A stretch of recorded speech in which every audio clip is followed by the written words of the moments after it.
देखिए शुरू करते हैं आज की क्लास। आज है अनैतिक व्यापार निवारण अधिनियम 1956। इसकी धारा 11 तक अपन ने पढ़ लिया था। धारा जो 12 है अभ्यासिक अपराधियों से सदाचार के लिए प्रतिभूति, ये समाप्त कर दी गई है। इसके अलावा आगे जो धारा है 13, इससे अपन पढ़ेंगे। सेक्शन जो है 13, सेक्शन 13 इंपॉर्टेंट है। देखिए ये क्या कहता है, ये कहता है विशेष पुलिस अधिकारी और सलाहकार निकाय की नियुक्ति के संबंध में। विशेष पुलिस अधिकारी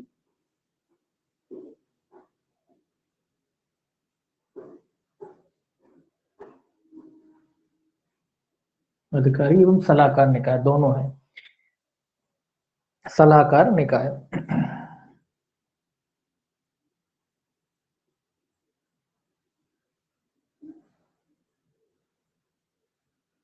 इनके बारे में है। देखिए ये क्या कहता है, पहला क्लॉज देखिए इसका क्या कहता है। पहला क्लॉज कहता है राज्य सरकार द्वारा उस निमित्त विनिर्दिष्ट किए जाने वाले प्रत्येक क्षेत्र के लिए एक विशेष पुलिस अधिकारी उस क्षेत्र में अधिनियमन के अधीन अपराध के संबंध में कार्रवाई करने के लिए उस सरकार द्वारा या उसकी ओर से नियुक्त किया जाएगा। तो एक विशेष पुलिस अधिकारी की नियुक्ति की जाएगी किस क्षेत्र के लिए, जो भी क्षेत्र के राज्य सरकार ने बताया हो उस क्षेत्र के लिए। तो विशेष पुलिस अधिकारी की नियुक्ति बस आपको याद रखना है, कौन करेगा, राज्य सरकार।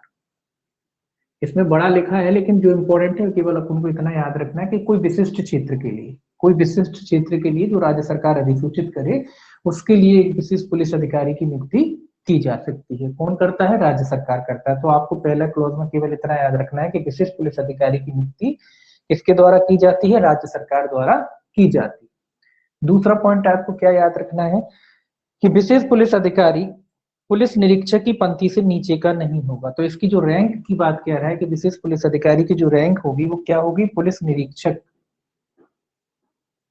ये याद रखना है, पुलिस निरीक्षक की रैंक से नीचे का नहीं होगा।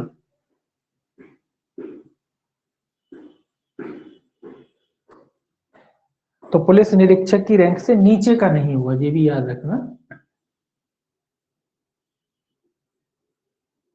ठीक है, तो किस रैंक का होगा, पुलिस निरीक्षक की रैंक का होगा, ये आपको याद रखना है। विशेष पुलिस अधिकारी की नियुक्ति कौन करता है, राज्य सरकार करती है। और विशेष पुलिस अधिकारी की जो रैंक है वो क्या होगी, पुलिस निरीक्षक की रैंक का होगा, इससे नीचे का नहीं होगा। इसके बाद इसमें 2A और जोड़ा गया है। 2A क्या कहता है, ये जिला मजिस्ट्रेटों को पावर देता है। देखिए ये कहता है यदि जिला मजिस्ट्रेट ऐसा क्या समीचीन समझता है तो वह विशेष मामलों या किसी प्रकार के मामलों या साधारणतः मामलों की बाबत इस अधिनियम द्वारा या उसके अधीन किसी विशेष पुलिस अधिकारी को प्रदत्त या प्रदत्त की जाने योग्य सभी या उनमें से कोई शक्ति किसी सेवानिवृत्त पुलिस या सेना अधिकारी को प्रदत्त कर सकेगा। तो ये उनकी जो शक्तियां होती हैं विशेष पुलिस अधिकारी की, इसको उन शक्तियों को ये कह रहा है किनको प्रदत्त, कौन प्रदत्त कर सकता है, किसको मतलब ट्रांसफर कर सकता है, कुल मिलाकर उनकी शक्तियों का ट्रांसफर कर सकता है। कौन कर सकता है, जिला मजिस्ट्रेट। यहाँ याद रखें शक्तियों का अंतरण है, ये अंतरण लिख लीजिए। काय का शक्तियों का कौन कर सकता है, जिला मजिस्ट्रेट, ये याद रखना, जिला मजिस्ट्रेट। किस किस को दे सकता है ये लिखा है, सेवानिवृत्त पुलिस, सेवानिवृत्त यानी रिटायर्ड जो होते हैं, सेवानिवृत्त किसी पुलिस अधिकारी को, या फिर कोई सेना का जो अधिकारी होता है, सेना का अधिकारी को, सेना के अधिकारी को। तो सेना अकेला लिख दिया है ना, सेना के अधिकारी लिख दिया। तो सेना के अधिकारी को प्रदत्त कर सकता है, अंतरण कर सकता है। कौन कर सकता है, ये याद रखना, जिला मजिस्ट्रेट। राज्य सरकार ना करके यहाँ किसको पावर दिया है, जिला मजिस्ट्रेट को। अगर जिला मजिस्ट्रेट को लगता है कि जो विशेष पुलिस अधिकारी है, जो पुलिस विशेष पुलिस अधिकारी की जो नियुक्ति की गई है उसकी शक्तियों को अगर किसी अन्य पुलिस अधिकारी जो सेवानिवृत्त हो चुका है, ऐसे सेवानिवृत्त पुलिस अधिकारी या किसी सेना के अधिकारी को देना चाहिए, तो वो उसकी शक्ति को अंतरित कर सकता है। या कह दीजिए उसकी शक्ति को किसी सेवानिवृत्त पुलिस अधिकारी को या सेना के किसी अधिकारी को दे सकता है। तो कौन दे सकता है वो शक्ति, जिला मजिस्ट्रेट को पावर दिए गए हैं। यहाँ याद रखना है, ये इंपॉर्टेंट है क्योंकि यहाँ राज्य सरकार ना करके ट्रांसफर कौन कर रहा है, किसको ट्रांसफर करने की शक्ति दी गई है, जिला मजिस्ट्रेट को। ठीक है, तो ये याद रखना है 2A। परंतु लिखा है इसमें, परंतु ऐसी कोई शक्ति निम्नलिखित को प्रदान नहीं की जाएगी। परंतु है, प्रोविजो है एक, किन को प्रदान नहीं की जाएगी। पहला देखिए क्या कहता है, ए, यही लिख लेते हैं, पहला कहता है किसी सेवानिवृत्त पुलिस अधिकारी को जब तक कि ऐसे अधिकारी अपनी सेवानिवृत्ति के समय ऐसे पद धारण कर रहा है जो निरीक्षक की पंक्ति से नीचे का ना हो। तो ये कह रहा है भाई कौन सा सेवानिवृत्त अधिकारी जो निरीक्षक की पंक्ति से नीचे का ना रहा हो, मतलब इससे नीचे का अगर रहा है तो फिर नहीं दी जाएगी। मतलब जब वो रिटायर हुआ था उस समय वो निरीक्षक के पद पर होना चाहिए, उससे नीचे के पद पर अगर होगा वो तो उसको शक्तियां प्रदान नहीं की जाएगी। ठीक है, तो वो रिटायरमेंट के समय जब वो रिटायर हुआ तो निरीक्षक के पद से या उसके वरिष्ठ पद से वो रिटायर्ड होना चाहिए, तभी उसको शक्तियां प्रदत्त की जाएंगी। तो निरीक्षक के पद से आप तो बस इतना याद रखें कि निरीक्षक के पद से रिटायर्ड हुआ हो ऐसा व्यक्ति होना चाहिए। अगर उससे नीचे का होगा तो उसे इस तरीके की शक्तियां नहीं दी जाएंगी। दूसरा क्या कहते हैं, किसी सेवानिवृत्त सेना अधिकारी को जब तक कि वह ऐसा अधिकारी अपनी सेवानिवृत्ति के समय ऐसा पद धारण कर रहा था जो कि कमीशन अधिकारी की पंक्ति से नीचे का ना, तो सेना के बारे में कमीशन अधिकारी लिखा है, कमीशन अधिकारी से नीचे का नहीं होना चाहिए, जो भी इनकी रैंक होती होगी। तो ये कह रहा है सेना के मामले में कमीशन अधिकारी से रैंक का नीचे का नहीं होना चाहिए और इसमें निरीक्षक के नीचे का नहीं होना चाहिए। जब ये रिटायर्ड हुए थे उस समय ये पद धारण करे हुए होना चाहिए, उससे नीचे के पद वाले होंगे तो उनको शक्तियां प्रदान नहीं की जाएंगी। ठीक है, तो ये तो सिंपल सी बात होगी, जो यहाँ था वही है। अब देखिए तीसरा, देखिए क्या कहता है। तीसरा कहता है इस अधिनियम के अधीन अपराधों के संबंध में अपने कृत्यों के दक्षतापूर्ण निर्वहन के लिए, कृत्यों के दक्षता मतलब क्या क्या काम करेंगे, कृत्यों मतलब कार्यों के लिए क्या क्या कार्य किए जा सकते हैं और अच्छे तरीके से पालन के लिए। पहला देखिए इसमें भी ए आता है। ये कहता है किसी क्षेत्र के विशेष पुलिस अधिकारी की सहायता इतने अधीनस्थ पुलिस अधिकारियों द्वारा जिनके अंतर्गत जहां तक जहां तक ही साध हो स्त्री पुलिस अधिकारी भी होगी, सहायता की जाएगी जितने राज्य सरकार ठीक समझे। ये कह रहा है इस अधिनियम को और भी अच्छी तरीके से अब इन लोगों की नियुक्ति कर दी है, अब ये लोग अकेले क्या करेंगे, तो उनके लिए जो कह रहा है स्थानीय पुलिस जो होती है विशेष पुलिस अधिकारी की सहायता जो है अधीनस्थ इसमें लिखा सहायता इतने अधीनस्थ पुलिस अधिकारियों द्वारा, अधीनस्थ पुलिस अधिकारी इनके अधीनस्थ जो भी इनके नीचे आते हैं अधीनस्थ पुलिस अधिकारी, ये क्या करेंगे, साथ में इसमें महिलाएं भी हों, ध्यान रखा जाएगा कि इसमें महिलाएं भी हों। तो अधीनस्थ पुलिस अधिकारी जिसमें कुल मिला के महिलाएं शामिल होंगी, महिला पुलिस अधिकारी भी शामिल होंगी, ये क्या करेंगे, ये सब इनकी हेल्प करेंगे, मदद करेंगे ताकि इसमें सहायता की जाएगी जितने राज्य सरकार ठीक समझे। तो इसके नीचे क्या है, जितने राज्य, इनकी नियुक्ति कौन करेगा, राज्य सरकार, इनकी सहायता के लिए कुल मिला के इनके अधीनस्थ पुलिस अधिकारियों को भी नियुक्त किया जाएगा जिसमें महिलाएं भी होंगी जो इनकी मदद करेंगी। और इनकी नियुक्ति कौन करेगा, इनकी नियुक्ति राज्य सरकार के द्वारा की जाएगी। अकेला आदमी क्या करेगा, है ना, तो इनके लिए नीचे इनकी अधीनस्थ महिला, इनके अधीनस्थ जो पुलिस अधिकारी वगैरह उनकी नियुक्ति भी की जाएगी। कौन करेगा, राज्य सरकार करेगा, जिसमें यथाचित मतलब महिलाओं को भी प्राथमिकता दी जाएगी। दूसरा कहता है राज्य सरकार इस अधिनियम के कार्यकरण के बारे में साधारण महत्वपूर्ण प्रश्नों पर विशेष पुलिस अधिकारी को सलाह देने के लिए अशासकीय सलाहकार निकाय उसके साथ सहयुक्त कर सकेगी, जिसमें उस क्षेत्र के 5 से अनधिक सामाजिक कल्याण कार्यकर्ता होंगे, जिनके अंतर्गत जहां कहीं साधु स्त्री सामाजिक कल्याण कार्यकर्ता भी होंगे। तो कुल मिला के ये कह रहा है कि अशासकीय सलाहकार निकाय इनकी सलाह के लिए, अशासकीय मतलब वहां के लोकल लोगों को चुन लिया जाएगा और वो ये इनको सलाह वगैरह समझौता वगैरह दिया करेंगे। अशासकीय सलाहकार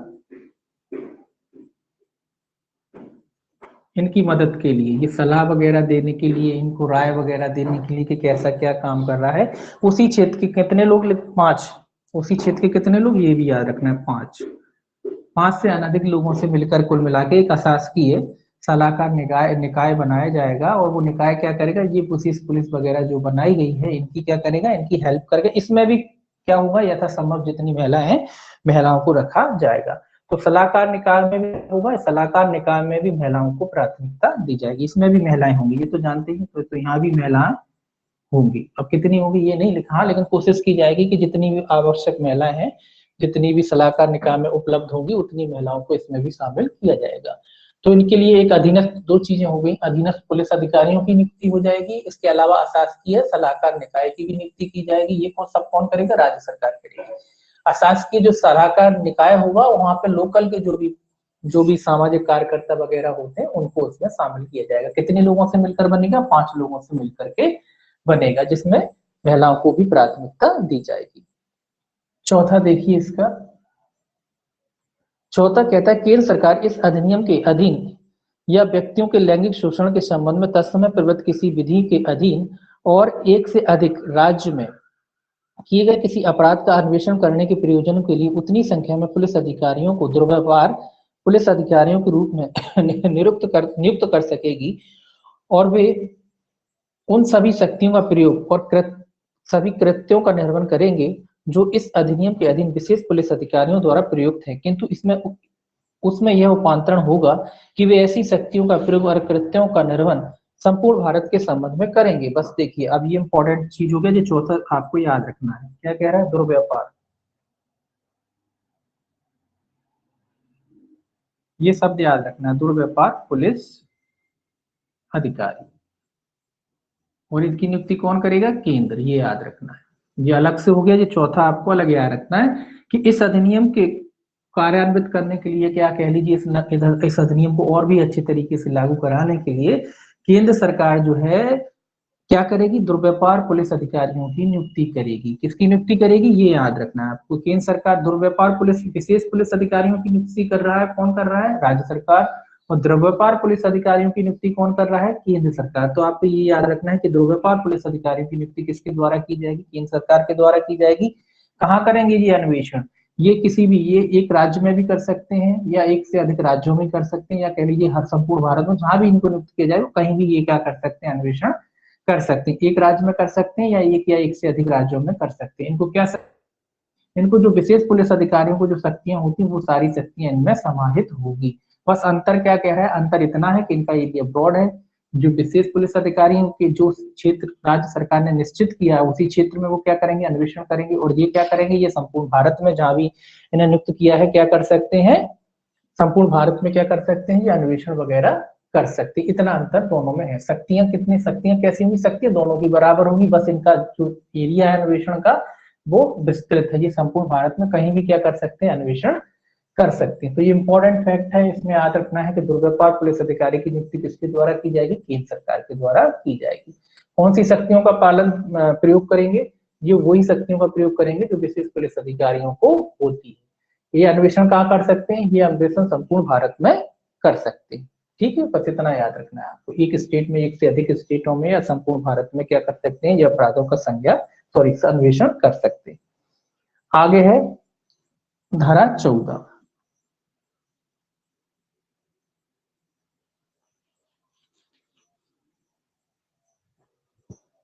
देखिए धारा जो है 14,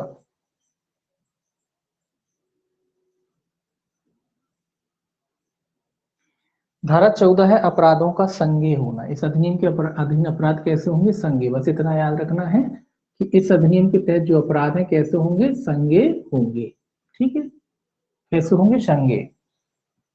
ये कहता है दंड प्रक्रिया संहिता 1973 में किसी बात के होते हुए भी यह कि इस अधिनियम के अधीन दंडनीय कोई अपराध उस संहिता के अर्थ में संज्ञेय अपराध समझा जाएगा। ये कह रहा सीआरपीसी में भले ही कोई भी बात लिखी हुई हो, इस अधिनियम के तहत जो अपराध क्या समझा जाएगा? संज्ञेय समझा जाएगा। परंतु लिखा है परंतु यह कि उस संहिता में किसी बात के होते हुए भी, पहला कहता है, तो इस आपको पहला याद रखना है कि इस अधिनियम के तहत जो भी अपराध हैं कैसे होंगे? संज्ञेय होंगे। तो पहला इसमें कहता है वारंट के बिना गिरफ्तारी केवल विशेष पुलिस अधिकारी द्वारा या निर्देश या मार्गदर्शन में अथवा उसके पूर्व अनुमोदन के अधीन ही की जा सकेगी।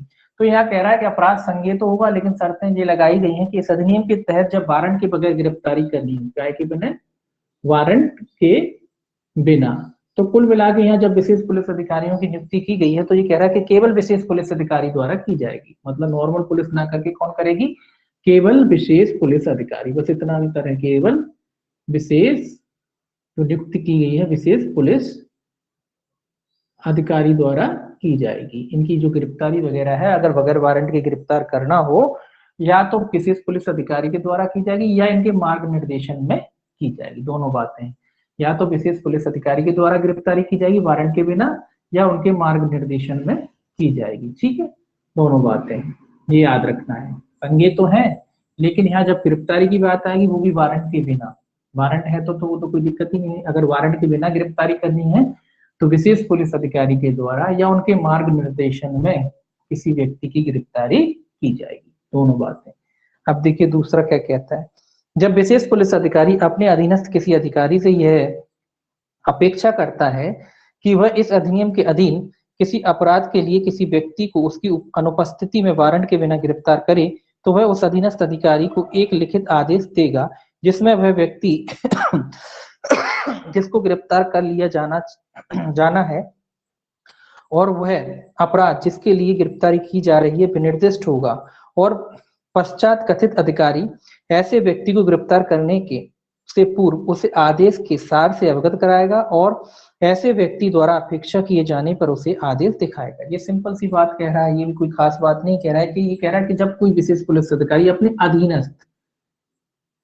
अधीनस्थ जो पुलिस अधिकारी हैं कि जो जिनकी नियुक्ति की जाती है, अगर ये चाह रहे हैं कि भाई खुद नहीं कर रहा गिरफ्तार, ये चाहते हैं कि अपने अधीनस्थ किसी पुलिस अधिकारी को आदेश देना चाहते हैं कि ये उस व्यक्ति को गिरफ्तार कर ले, तो ये क्या करेंगे, उसे लिखित में क्या करेंगे, लिखित में प्राधिकार देंगे। कुल मिला के लिखित में प्राधिकार देंगे, उसमें उस अपराध के बारे में बताएंगे जिसके बारे में उसे गिरफ्तार करना है, किस व्यक्ति को गिरफ्तार करना, उसका नाम पता वगैरह सारी चीजें होंगी, अपराध की थोड़ी बहुत विशिष्टियां होंगी उसमें, किस अपराध के बारे में उसे गिरफ्तार करना है, वो सारी विशिष्टियां कुल मिला के उसमें लिखित में लिख दी जाएंगी। और फिर उस व्यक्ति उस जो अधीनस्थ अधिकारी है उसको सौंपा जाएगा। फिर अधीनस्थ अधिकारी क्या कर सकता है, उस प्राधिकार के अधीन उस व्यक्ति को क्या कर सकता है, गिरफ्तार कर सकता है। और अगर वो व्यक्ति चाहता है तो वो लिखित प्राधिकार जो दिया गया है विशेष पुलिस अधिकारी द्वारा, उसको वो क्या कर सकता है, उस व्यक्ति को दिखा सकता है। तो ये नॉर्मल सा प्रोविजन इसमें किया गया है। देखिए तीसरा क्या कहता है, तीसरा कहता है विशेष पुलिस अधिकारी द्वारा विशेषतः प्राधिकृत कोई पुलिस अधिकारी जो उप निरीक्षक की पंक्ति से नीचे का ना हो, उस दशा में जिसमें उसके पास यह विश्वास करने का कारण है कि विशेष पुलिस अधिकारी का आदेश अभिप्राप्त करने में लगने वाला विलंब के कारण इस बात की संभावना है कि इस अधिनियम के अधीन किसी अपराध से संबंधित कोई मूल्यवान साक्ष्य नष्ट कर दिया जाएगा या छिपा दिया जाएगा, या इस बात की संभावना है कि वह व्यक्ति जिसने अपराध किया है, जिसके द्वारा अपराध किए जाने का संदेह है, भाग निकलेगा, अथवा ऐसे व्यक्ति का नाम पता ज्ञात नहीं है, या यह संदेह करने का कारण है कि मिथ्या नाम या पता दिया गया है, संपर्क व्यक्ति को ऐसे आदेश के बिना गिरफ्तार कर सकेगा, किंतु ऐसे मामले में वह उस गिरफ्तारी और उस परिस्थितियों को जिसमें गिरफ्तारी की गई थी रिपोर्ट यथाशीघ्र विशेष पुलिस अधिकारी को देगा। ये अर्जेंट वाली बात कह रहा है, ये अर्जेंट वाली बात कह रहा है कि जब कोई कौन सा किस रैंक का पुलिस अधिकारी, उप निरीक्षक, उप निरीक्षक उप निरीक्षक रैंक का कोई पुलिस अधिकारी है, जो अर्जेंट वाला मामला है, उसको लगता है कि जब तक इनकी अनुमति ली जाएगी, विशेष किसी पुलिस अधिकारी उसकी अनुमति लेंगे तब तक तो अपराध हो चुका होगा या जो साक्ष्य है उसको कोई मिटा देगा। तो इन चीजों से बचने के लिए वो क्या कर सकता, बगैर अनुमति के इनके क्या कर सकता, उस व्यक्ति को गिरफ्तार कर सकता है, या जो भी चीज वगैरह पाई जाती है उसको जब्त कर सकता है। कब, जब उसको लगता है कि अगर ऐसा नहीं किया, जब तक हम अनुमति लेने जाएंगे तब तक तो ये सारी चीजें नष्ट हो जाएंगी या हट जाएंगी, या कोई व्यक्ति है तो फरार हो जाएगा। तो इस तरीके का अगर मामला है, कुल मिला के अर्जेंट मामला है, तो वो क्या कर सकता है, बगैर प्राधिकार के भी गिरफ्तारी कर सकता है। लेकिन गिरफ्तारी करने के बाद उसे क्या करना पड़ेगा, जिन भी आधारों पर उसने गिरफ्तारी की है उस आधारों को विशेष पुलिस अधिकारी को यथाशीघ्र उससे सूचित करना पड़ेगा। यथाशीघ्र विशेष पुलिस अधिकारी को क्या देगा, उसकी सूचना देगा। तो विशेष पुलिस अधिकारी गिरफ्तारी के बाद क्या करना पड़ेगा, उसे शीघ्र शीघ्र जितनी भी हो सके कोशिश करेगा, शीघ्र अवसर पर किसको सूचना देगा, विशेष पुलिस अधिकारी को उसकी सूचना देगा कि क्या परिस्थिति थी और कौन सी परिस्थिति थी जिसके कारण उसने उस व्यक्ति को बगैर आदेश के क्या किया है, गिरफ्तार किया है। तो वो सारी कंडीशंस उसमें वो लिख के जो भी विशेष पुलिस अधिकारी है उसको वो क्या करेगा, सूचित करेगा। ये है इसका तीसरा। इसके बाद आता है 15वां, सेम सीआरपीसी की प्रोसेस है, बस इधर यहाँ विशेष पुलिस अधिकारी आ गए और कुछ नहीं। जिस आपने देखा है सीआरपीसी में जो है वही है, बस अंतर क्या है, विशेष पुलिस अधिकारी कर रही है, यहाँ नॉर्मल पुलिस की जगह कौन कर रहा है, विशेष पुलिस कर रही है, बस सेम वही चीजें हैं। अब देखिए 15 सेक्शन 15, सेक्शन 15 कहता है वारंट के बिना तलाशी। यहाँ वारंट के बिना गिरफ्तारी थी, अब ये क्या है, वारंट के बिना तलाशी। वारंट के बिना, एक मिनट, वारंट के बिना तलाशी।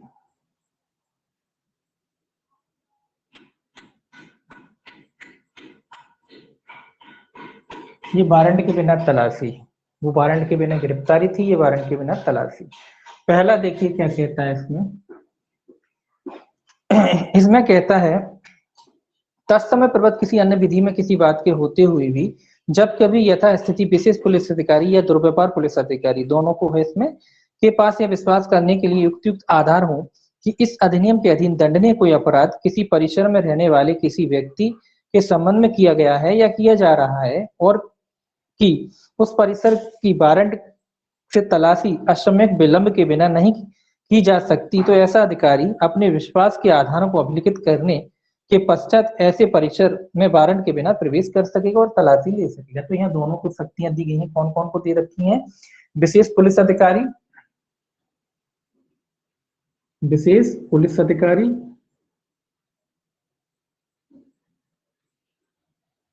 और दुर्व्यवहार पुलिस अधिकारी। दुर्व्यवहार पुलिस अधिकारी, ये दोनों को यहाँ शक्तियां दे रखी हैं वारंट के बगैर तलाशी की। ये कब? जब इनको भी ये लगता है कि भैया जब तक हम वारंट लेने जाएंगे, इनको लगता है किसी परिसर में, किसी घर में, किसी भी जगह जहाँ कोई अपराध हुआ है इस अधिनियम से संबंधित, तो उनको लगता है कि जब तक तो हम वारंट लेने जाएंगे तब तक तो सारी चीजें हट जाएंगी, है ना, कुल मिलाकर साक्ष्य खत्म हो जाएगा। तो ऐसे में ये भी क्या कर सकते हैं, बगैर वारंट के उस परिसर, उस स्थान में क्या कर सकते हैं, प्रवेश कर सकते हैं बगैर वारंट के। उसके लिए इनकी वारंट की जरूरत नहीं है। वो क्या कर सकते हैं, वहां की तलाशी आदि ले सकते हैं।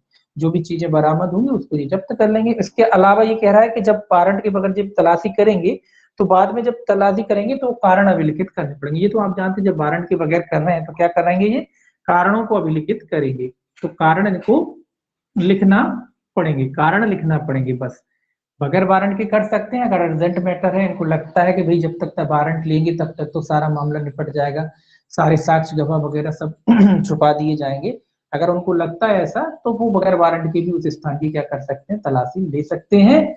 तलाशी लेने के बाद लेकिन कारण इनको लिखबद्ध करने पड़ेंगे कि क्यों उन्होंने बगैर वारंट की तलाशी ली, तो कारण लिखबद्ध इनको करने पड़ेंगे। इसके बाद देखिए इसका दूसरा जो है क्लॉज है, दूसरा क्लॉज क्या कहता है, खत्म बाद में, चलिए इससे लिख।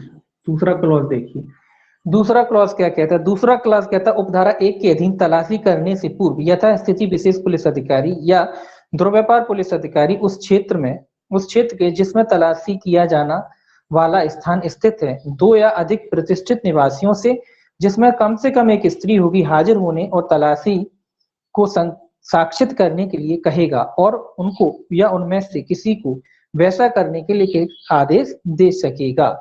ये तो आप जानते हैं सीआरपीसी जो प्रोसीजर उसी टाइप का लगभग इसमें है, लगभग उसी जैसा, कि जब ये तलाशी लेते हैं तो उसी क्षेत्र के 2 प्रतिष्ठित निवासियों को, उसी क्षेत्र के 2 प्रतिष्ठित, ये आपको याद रखना, प्रतिष्ठित निवासियों को बुलाएगा साक्षी के रूप में। काय के लिए? उधर के जो निवासी हैं उनको, निवासियों को किसके लिए, साक्षियों के रूप में निवासियों की मदद लेगा, कुल मिला के इनको गवाह बनाएगा। क्या बनाएगा? इनको गवाह, जिसको अपन कहते हैं पंचनामा टाइप का, उस टाइप का होगा। क्या कहेगा? 2 वहां के गवाह, उसमें से भी एक क्या होगी, एक महिला होगी, ये भी याद रखना, एक महिला होगी। 2 लोगों को, वहां के जो भी क्षेत्र के प्रतिष्ठित लोग हैं उनको जब ये तलाशी लेंगे तो उस समय इनको भी इनकी उपस्थिति में कुल मिला के इनको चाहे साक्षी इसी इनको क्यों बुला रहे हैं, आप जानते हैं कि पुलिस जो तलाशी वगैरह लेती है उस पर कोई विश्वास तो किया नहीं जाता, इसीलिए थोड़ी अपनी चीज को पुख्ता करने के लिए कि हमने इनकी उपस्थिति में क्या है, तलाशी वगैरह ली है ना। तो पुलिस की इमेज तो ठीक होती नहीं है, इसी चक्कर में इनको 2 आसपास के जो भी प्रतिष्ठित लोग होते हैं उनको बुला लिया जाएगा, उसमें से भी एक महिला होगी।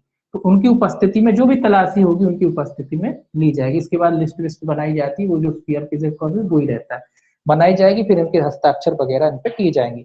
और साथ ही साथ वहां के जो भी व्यक्ति है उनको आदेश भी दे सकता है कि भैया जो भी है, अब क्या होता कोई आता नहीं तो ये लोग आदेश भी दे सकते हैं कौन कौन उसमें से आएगा। नहीं आते हैं तो आप जानते हैं फिर लोक सेवक के आदेश की अवज्ञा मानी जाती है।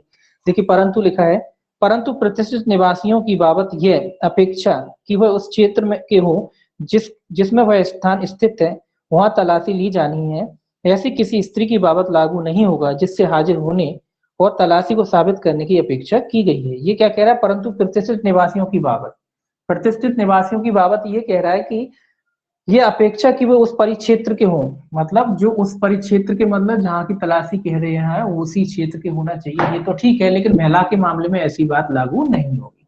ऐसा इसलिए कहा है क्योंकि महिलाएं हर जगह मिलती नहीं है, उस क्षेत्र की महिलाएं तो वो आएंगी ही नहीं, है ना। तो महिला कहीं की भी हो सकती है, लेकिन प्रतिष्ठित जो व्यक्ति है वो उसी क्षेत्र के होंगे, लेकिन महिलाओं के मामले में ये बात लागू नहीं होती। तो महिला किसी भी क्षेत्र की हो सकती है, कोई भी, है ना। तो महिला के बारे में नहीं, प्रतिष्ठित व्यक्तियों के बारे में जरूर वो उस क्षेत्र के होंगे, लेकिन महिला के बारे में ऐसी कोई बाउंडेशन नहीं है कि वो उसी क्षेत्र या उसी मोहल्ले की हो, है ना, वो कहीं की भी हो सकती है, उसके लिए ये लागू नहीं।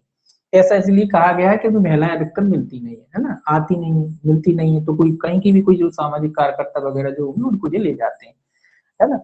तीसरा तीसरा देखिए क्या कहता है। तीसरा कहता है कोई भी व्यक्ति जो इस धारा के अधीन तलाशी में हाजिर होने और उसे साबित करने से उस दशा में जिसमें ऐसा करने के लिए उसे लिखित आदेश पारित या निवेदित करने की या किया निवेदित करने करके किया गया है, युक्तियुक्त हेतु के बिना इनकार करेगा या उपेक्षा करेगा, उसके बारे में समझा जाएगा कि उसने भारतीय दंड संहिता की धारा 187 के अधीन अपराध किया। मैंने कहा ना, ये अगर ये आदेश, अब मान लीजिए पहले तो बुलाते हैं, कोई लोग आ जाता है तो ठीक है, और अगर नहीं आता है कोई व्यक्ति तो ये आदेश दे देंगे कि भाई साहब आप आ जाइए। और अगर कोई नहीं आता, उसके आदेश देने के बाद भी नहीं आते ये साक्षी नहीं आते, तो क्या माना जाएगा, ये आईपीसी की धारा 187 के तहत इनके आदेश की अवज्ञा मानी जाएगी। तो ये वो तो कॉमन है, ठीक है, इनके आदेश की अवज्ञा मानी जाएगी। चौथा देखिए क्या कहता है, उपधारा 1 के अधीन किसी परिसर में प्रवेश करने वाले यथास्थिति विशेष पुलिस अधिकारी या दुर्व्यवहार पुलिस अधिकारी को उसमें पाए गए सभी व्यक्तियों को वहां से हटाने का हक हो। ये तो आप जानते हैं, किसी भी स्थान में जाते हैं, अगर वहां पे मान लीजिए भीड़ भाड़ है, बहुत सारे लोग हैं, तो उनको ये क्या कर सकते हैं, उस स्थान से हटा सकते हैं, हटा सकने का आदेश होगा। तो जो भी लोग होंगे ये उस क्षेत्र, उस एरिया में जहाँ पे ये तलाशी ले रहे हैं, या उस घर में, उस स्थान में, तो जो भी लोग हैं उनको ये क्या कर सकते हैं, वहां से हटा सकते हैं, हटाने की इन्हें शक्ति, ताकि तलाशी सुगमता से और अच्छी तरीके से ली जा सके, है ना। पांचवा कहता है उपधारा 4 के अधीन व्यक्ति को हटाने के पश्चात यथास्थिति विशेष पुलिस अधिकारी या दुर्व्यवहार पुलिस अधिकारी से तुरंत मजिस्ट्रेट के समक्ष पेश करेगा। तो व्यक्तियों को हटाने के बाद ऐसा नहीं कि भाई छोड़ दिए चले जाओ घर, कहाँ पेश करेंगे जी, मजिस्ट्रेट के समक्ष। मतलब इनको एक तरीके से पकड़ लिया जाएगा, इनको गिरफ्तार करके कहाँ भेजा जाएगा, मजिस्ट्रेट के पास में, जो भी उस एरिया में पाए जाएंगे, उस क्षेत्र में, उस घर में जो पाए जाएंगे, इनको ये क्या करने लेंगे, पकड़ लेंगे। पकड़ने के बाद कहाँ भेजेंगे, इसको मजिस्ट्रेट के पास भेजेंगे, ठीक है। इनको कहाँ भेजा जाएगा, मजिस्ट्रेट के पास भेजा जाएगा। आगे अपन ये भी देखेंगे कौन कौन से मजिस्ट्रेट के पास भेजते हैं, महानगर मजिस्ट्रेट, फर्स्ट क्लास मजिस्ट्रेट, या फिर इसको एसडीएम के पास ये लोग ले जाते हैं, है ना। तो वो आगे अपन देखेंगे। पांचवा देखिए क्या कहता है, 5A, सॉरी 5A है, छठवा नहीं है, 5A। 5A कहता है किसी ऐसे व्यक्ति को जो उपधारा 5 के अधीन किसी मजिस्ट्रेट के समक्ष पेश किया जाता है, ऐसे व्यक्ति की आयु का अवधारण करने के प्रयोजनों के लिए या लैंगिक दुरुपयोग के परिणाम स्वरूप किन्हीं क्षतियों का पता चलाने के लिए लैंगिक रूप से संचालित किन्हीं रोगों की विद्यमानता के किसी रजिस्ट्री की चिकित्सा वेबसाइट द्वारा परीक्षा की जाएगी। तो ये कह रहा भैया जो लोग पकड़े जाते हैं, सबसे पहले तो उनकी आयु का अवधारण वगैरह किया जाएगा, उसके अलावा इनका मेडिकल कराया जाएगा। बस इतना याद रखें, इनका मेडिकल कराया जाएगा कि भाई इनको कोई संक्रामक रोग तो नहीं है जो उस क्षेत्र में पाए गए हैं, क्योंकि अधिनियम उस तरीके का है, तो उस तरीके का आचरण करते होंगे, तो इनको कोई संक्रामक रोग तो नहीं है। ये सारी चीजों का कुल मिला के इनका क्या किया जाएगा, मेडिकल आदि कराया जाएगा। कौन कराएगा, मजिस्ट्रेट इनकी आदेश देगा। तो इनका मेडिकल किसके द्वारा किया जाएगा, जो भी रजिस्ट्री के चिकित्सा व्यवसायी होते हैं, डॉक्टर होते हैं, उनके द्वारा इनका क्या कराया जाएगा, उनका मेडिकल आदि कराया जाएगा, ठीक। तो जो पकड़े वाले लोग हैं इनका मेडिकल होगा। अब देखिए यहाँ पे छठवा देखिए, छठवा कहता है यथास्थिति विशेष पुलिस अधिकारी या दुर्व्यवहार पुलिस अधिकारी और तलाशी में भाग लेने या हाजिर होने या रक्षित साक्षित करने वाले अन्य व्यक्ति उस तलाशी के संबंध में या उसके प्रयोजनों के लिए विधि पूर्वक की गई किसी बात के लिए अपने खिलाफ कोई सिविल या दंडिक कार्रवाई के भागी नहीं होंगे। तो आप जानते ही हैं कि जो भी पुलिस अधिकारी है और जो भी उसके साक्षी हैं, जो जो बुलाए गए हैं, इनके विरुद्ध कोई सिविल या दांडिक, दोनों है, सिविल और दांडिक। मतलब सद्भावना पूर्वक आप इनको खबर मिली किसी के घर के, कोई ने झूठी खबर कर दी मान लो, इनको इनको तो गुड फेथ में ये लगा कि नहीं ऐसा काम हुआ होता हुआ, और किसी ने झूठी खबर कर दी, किसी के घर ये पहुंच गए छापा मार के, कि भाई इस अधिनियम के तहत कोई अपराध हो रहा है, जबकि ऐसा कुछ होता नहीं। लोगों ने परेशान करने के लिए, लोगों का नाम खराब करने के लिए शिकायत की और जिस गुट फेथ में चले गए वहां पे ये सारी कार्रवाई की, तो इनके खिलाफ कोई क्या है, सिविल और दंडिक कार्रवाई नहीं की जाएगी। अगर ये गुट फेथ में करते हैं तो, जानबूझ के करते हैं तो कार्रवाई होगी होगी। अगर ये गुट फेथ में काम करते हैं और उससे गलती अगर हो जाती है तो फिर इनके खिलाफ कोई सिविल और दंडिक कार्रवाई नहीं की जाएगी। अब देखिए 6A और है इसमें। 6A क्या कहता है? 6A कहता है इस धारा के अधीन तलाशी लेने वाले यथास्थिति विशेष पुलिस अधिकारी या दुर्व्यवहार पुलिस अधिकारी के साथ कम से कम 2 महिला पुलिस अधिकारी होंगे, और जहां उपधारा 4 के अधीन हटाई गई किसी स्त्री या लड़की से पूछताछ करना अपेक्षित है, वहां ऐसा किसी महिला पुलिस अधिकारी द्वारा किया जाएगा। और यदि कोई महिला पुलिस अधिकारी उपलब्ध नहीं है तो पूछताछ किसी मान्यता प्राप्त कल्याण संस्था या संगठन की किसी महिला सदस्य की उपस्थिति में की जाएगी।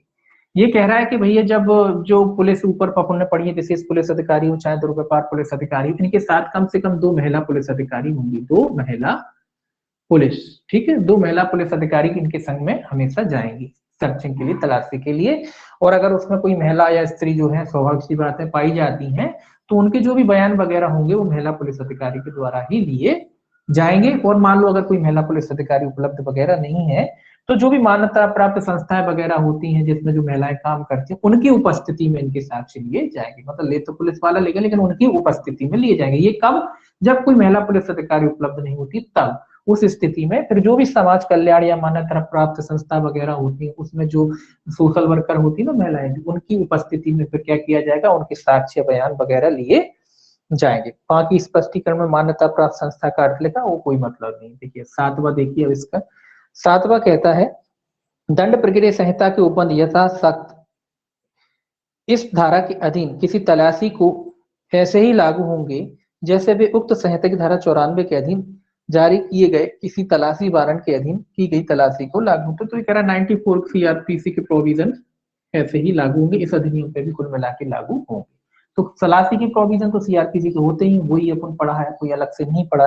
कुछ चीजें बस अलग से जोड़ दी जाती हैं, जैसे कि 2 महिला पुलिस अधिकारी जाएंगे, अगर नहीं है उपलब्ध तो भाई वहाँ के जो सामाजिक कार्यकर्ता है वगैरह महिलाएं हैं, सामाजिक कार्यकर्ता में भी कौन, जो महिला सामाजिक कार्यकर्ता है, उनकी उपस्थिति में क्या किए जाएंगे, उनके कथन आदि लिखबद्ध किए जाएंगे। ये छोटी मोटी चीजें और जोड़ दी जाती है। तो तलाशी की प्रोसेस तो क्या है, सीआरपीसी की जैसी।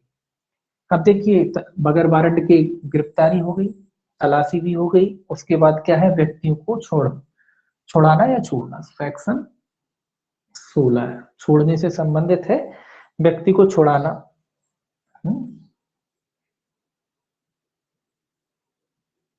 तो व्यक्ति को छुड़ाना से संबंधित है ये, या छोड़ने से संबंधित है। देखिए ये क्या कहता है, कौन छोड़ सकता है इनको। पहला क्लॉज देखिए, इसमें पहला क्लॉज क्या कहता है।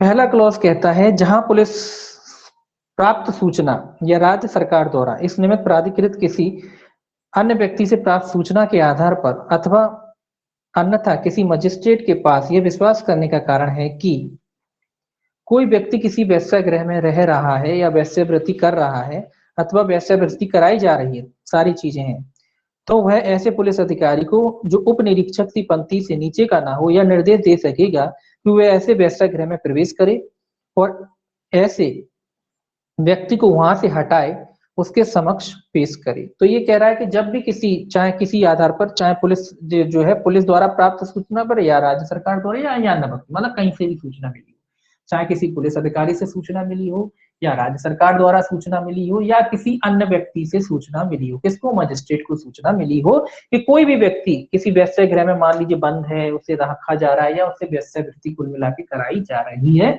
तो पुलिस जो मजिस्ट्रेट है वो किस अधिकारी को, जो पुलिस अधिकारी को जो उप निरीक्षक की नीचे पंक्ति से नीचे का नहीं होगा, उप निरीक्षक, ये याद रखना। इस रैंक का पुलिस का अधिकारी हो सकता है जो उप निरीक्षक से नीचे की रैंक का नहीं होगा। इसको आदेश दे सकता है, क्या आदेश देगा, छुड़ाने का, कि भाई वो भी व्यक्ति है जी ऐसा ऐसा सूचना मिली है, आप जाके उसको क्या कराएं, मुक्त कराएं। छुड़ाना मतलब मुक्त कराएं उस एरिया से, जो वेश्यागृह वगैरह जहाँ रखा गया है उस व्यक्ति को क्या करें, मुक्त कराएं। और मुक्त करा के क्या करेंगे, मेरे समक्ष पेश करें, यानी मजिस्ट्रेट के समक्ष पेश करें। तो ये आदेश मजिस्ट्रेट साहब उसको दे सकते हैं।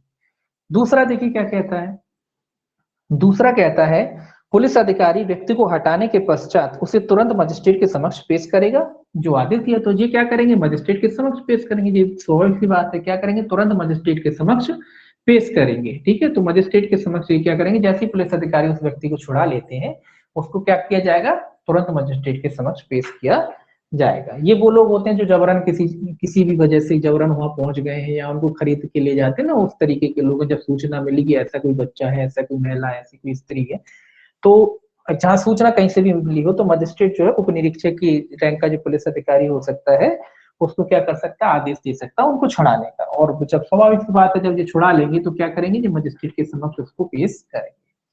अब देखिए सेक्शन 17 क्या कहता है। 17 कहता है धारा 15 के अधीन हटाए गए या धारा 16 के अधीन छुड़ाए गए व्यक्तियों की अंतःकालीन अभिरक्षा। अब जो व्यक्ति जो छुड़ा लिए गए हैं धारा 16 के अधीन और धारा 15 के अधीन लिखा है, सॉरी, धारा 15 के अधीन हटाए गए और धारा 16 के अधीन छुड़ाए गए, दोनों के बारे में कह रहा है।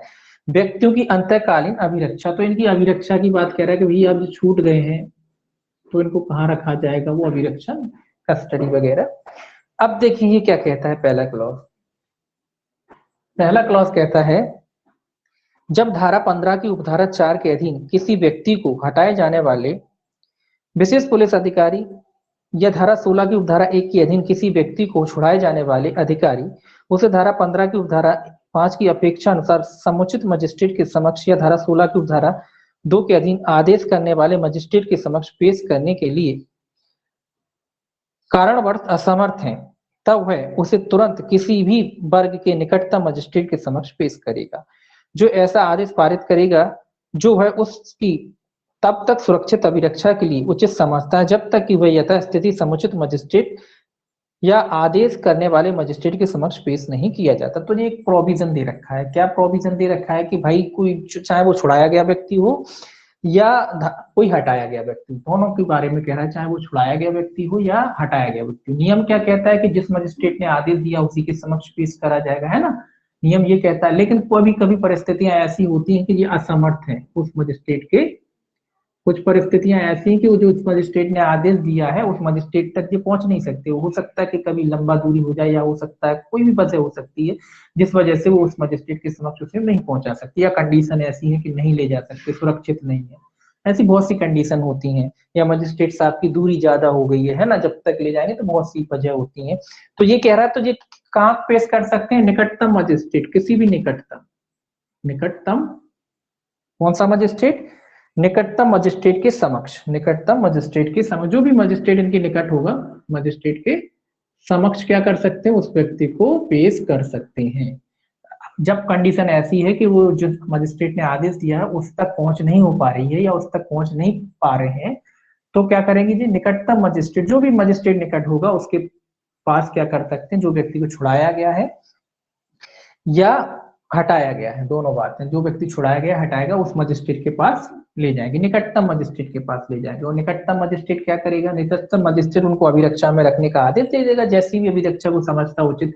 कब तक के लिए, जब तक कि जो मजिस्ट्रेट ने आदेश दिया था उस तक पहुंच नहीं हो जाती। कब तक के लिए आदेश दे देगा, जब तक जो मजिस्ट्रेट ने आदेश दिया था उस तक पहुंच नहीं हो जाती, उस समय तक के लिए ये उनको क्या कर देगा, अभिरक्षा में भेज देगा। जो भी अभिरक्षा वो ठीक समझे, अभिरक्षा का कुल मिला के आदेश दे देगा। कब तक के लिए, जब तक जो मजिस्ट्रेट ने आदेश दिया था उस तक पहुंच नहीं हो जाती, उस समय तक। उसके बाद वो मजिस्ट्रेट जो उसने आदेश दिया वो अपना आदेश पारित करेगा उस हिसाब से।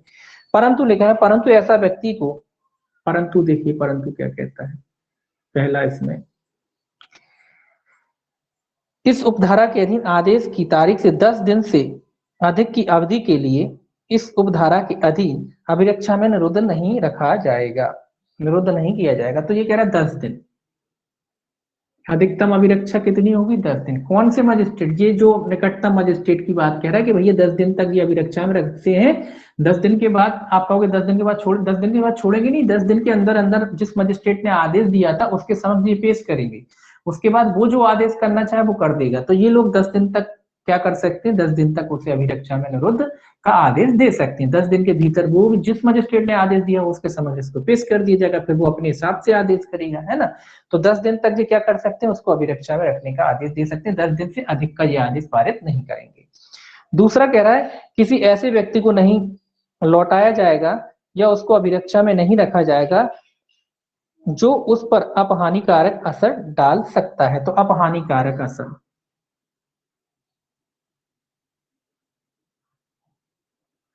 हानिकारक असर, ये क्या कह रहा है कि किसी ऐसे व्यक्ति को नहीं लौटाया जाएगा या उसको अभिरक्षा में नहीं रखा जाएगा जो उस पर अपहानिकारक असर डालता है। किसी भी व्यक्ति जो उसके साथ वगैरह है तो जो किसी पे दूसरे पे गलत असर डाल सकते हैं, ना तो उनको लौटाया जाएगा ना उनको उसके साथ में रखा जाएगा। एक साथ में नहीं रखा जाएगा। अगर इस तरीके का कोई व्यक्ति है जो किसी अन्य पर क्या डाल सकता है, गलत असर डाल सकता है, तो उसको एक साथ कुल मिला के अभिरक्षा में नहीं रखा जाएगा, ना ही उसको लौटाया जाएगा। ये कह रहा है कि अगर कोई ऐसा आदमी है जो किसी अन्य कई मान लो इकट्ठे पकड़े जाते हैं बहुत सारे लोग, तो उसमें से कोई एक ऐसा होता है जो सबको बिगाड़ सकता है, तो उसी की बात कह रहा है। उसको एक साथ नहीं रखा जाएगा, उसको अभिरक्षा में नहीं रखा जाएगा। दूसरा देखिए क्या कहता है इसका, दूसरा यहाँ देखिए, दूसरा कहता है जब व्यक्ति धारा 15 की उपधारा 5 के अधीन समुचित मजिस्ट्रेट के समक्ष धारा 16 की उपधारा 2 के अधीन मजिस्ट्रेट के समक्ष पेश किया जाता है, तब वह उसको सुनवाई का अवसर देने के पश्चात धारा 16 की उपधारा 1 के अधीन प्राप्त सूचना के सही होने के बारे में, व्यक्ति की आयु, चरित्र और पूर्वतन के बारे में तथा उसकी सुपुर्दगी के लिए उसके माता पिता, संरक्षक अथवा पति की उपयुक्तता और यदि उसे घर भेजा जाता है तो उस असर की प्रकृति के बारे में जो वहां की परिस्थितियों से उस पर पड़ सकता है जांच कराएगा। और इस प्रयोजन के लिए वह अपराधी परिवीक्षा अधिनियम 1958 के अधीन नियुक्त परिवीक्षा अधिकारी को यह निर्देश दे सकेगा कि वह उक्त परिस्थितियों की तथा व्यक्तियों के व्यक्तित्व और उसके पुनर्वास की संभावनाओं के बारे में जांच करे। तो ये सिंपल सी बात ये भी है, सिंपल सी बात की कह रहा है जब जो व्यक्ति पकड़े जाते हैं सबसे पहले क्या करेगा मजिस्ट्रेट, जो व्यक्ति पकड़े गए हैं इस धारा के अधीन, धारा 16(1) के अधीन, तो सबसे पहले तो उनको सुनवाई का मौका दिया जाता है, उनको सुना जाएगा। क्या सुना जाएगा? उनको सुनवाई का मौका दिया जाएगा। इसके अलावा मजिस्ट्रेट क्या देखेगा? उनकी आयु, चरित्र, व्यवहार, ये सारी चीजें देखेगा। उनकी आयु, चरित्र, चरित्र, व्यवहार, ये सारी चीजों का क्या करेगा मजिस्ट्रेट देखेगा इन पे।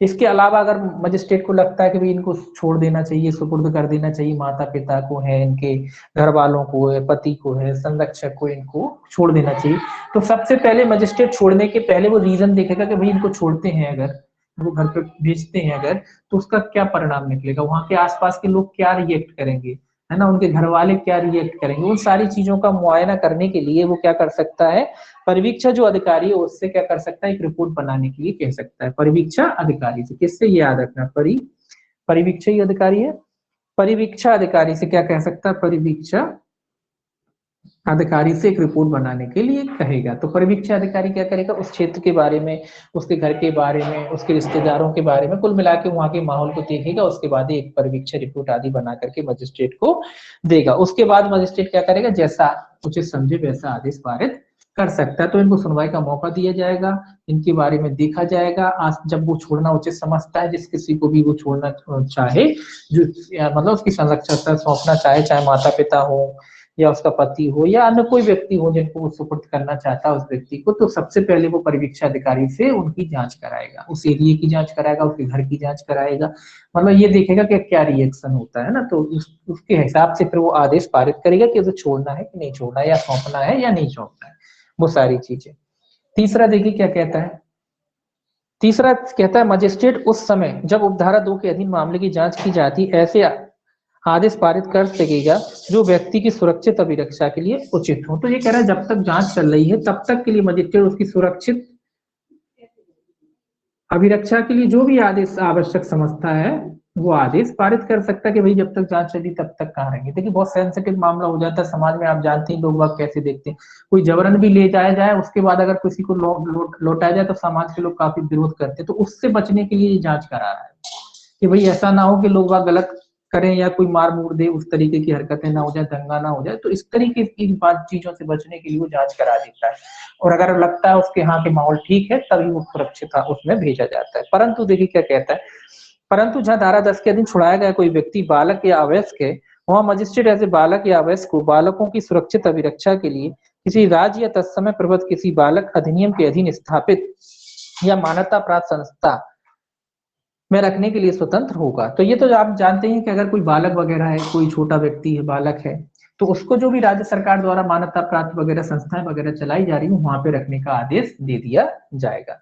परंतु इसमें भी लिखा है परंतु यह और की किसी व्यक्ति को ऐसे आदेश की तारीख से 3 सप्ताह से अधिक की अवधि के लिए इस प्रयोजन के लिए अभिरक्षा में नहीं रखा जाएगा और किसी व्यक्ति को ऐसे किसी व्यक्ति की अभिरक्षा में नहीं रखा जाएगा जिसने उस पर अपहानिकारक असर पड़ना संभव है। तो ये तो कॉमन है।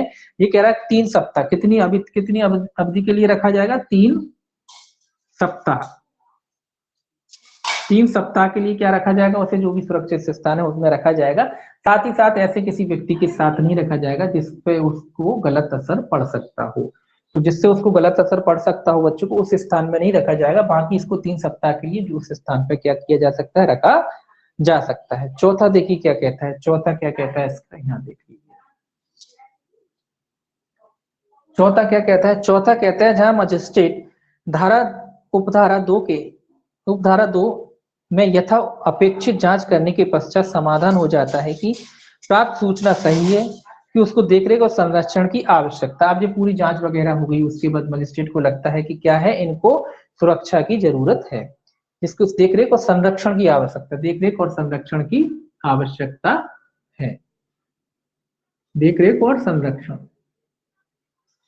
तो ये वाला जो 3 सप्ताह का ये तक क्या था? ये टेम्परेरी प्रोविजन था कि भाई जब तक जांच चल रही है तब तक इनको 3 सप्ताह के लिए रख दिया।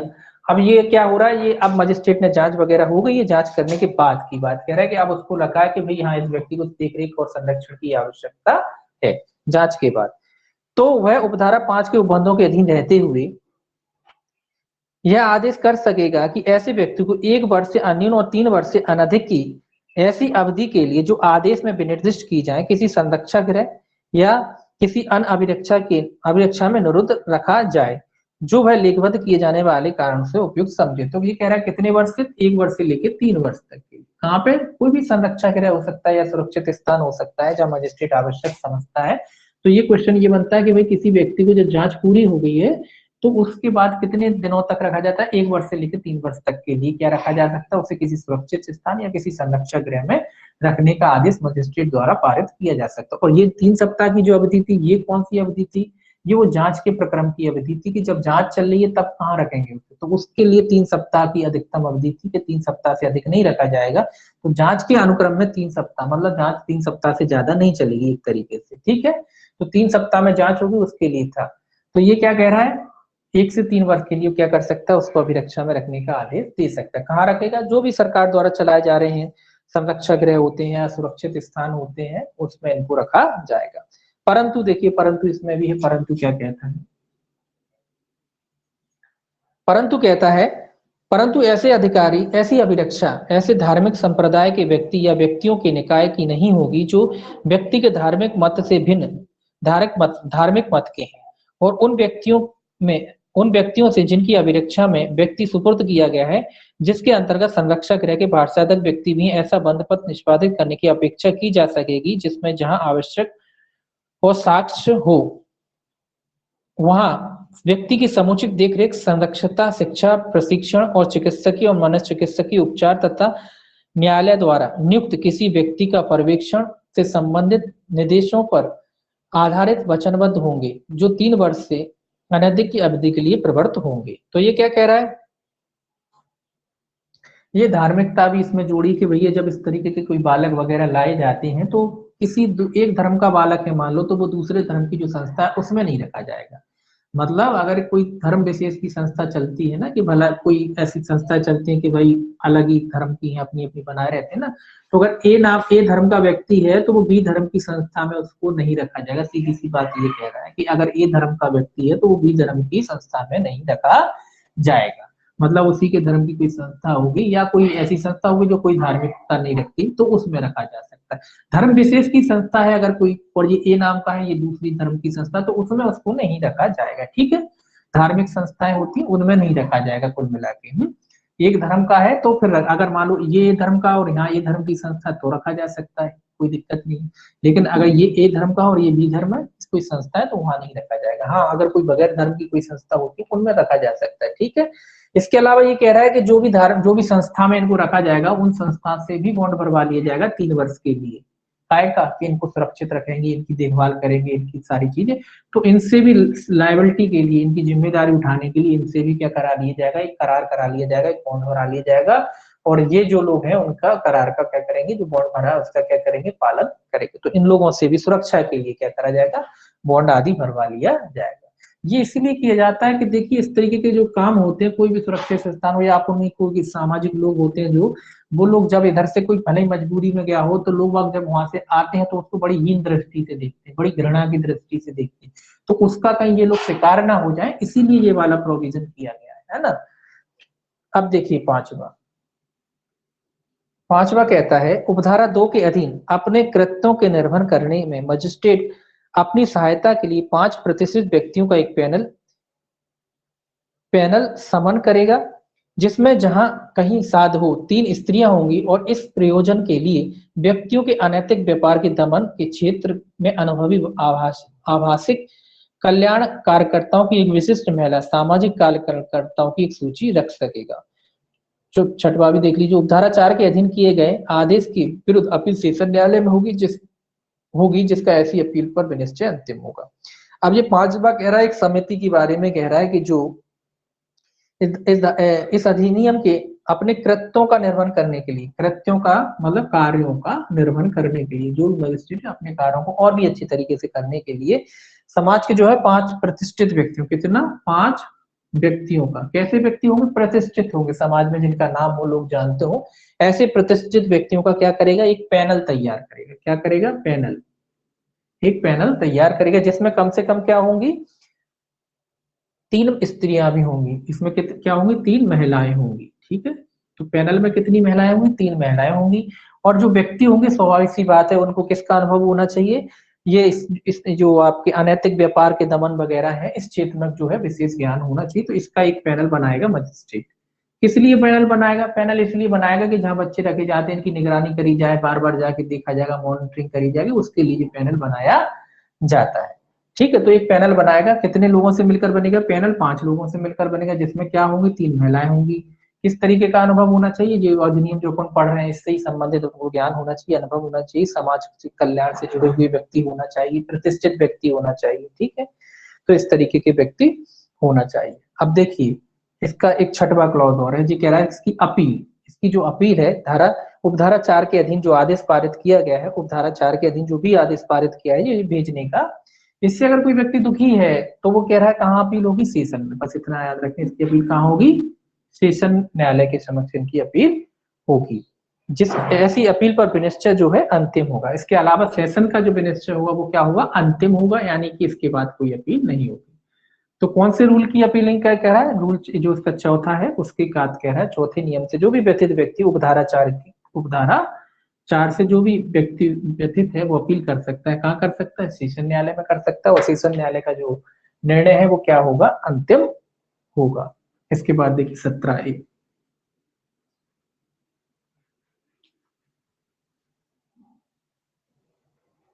इसके बाद जो है सेक्शन है 17A।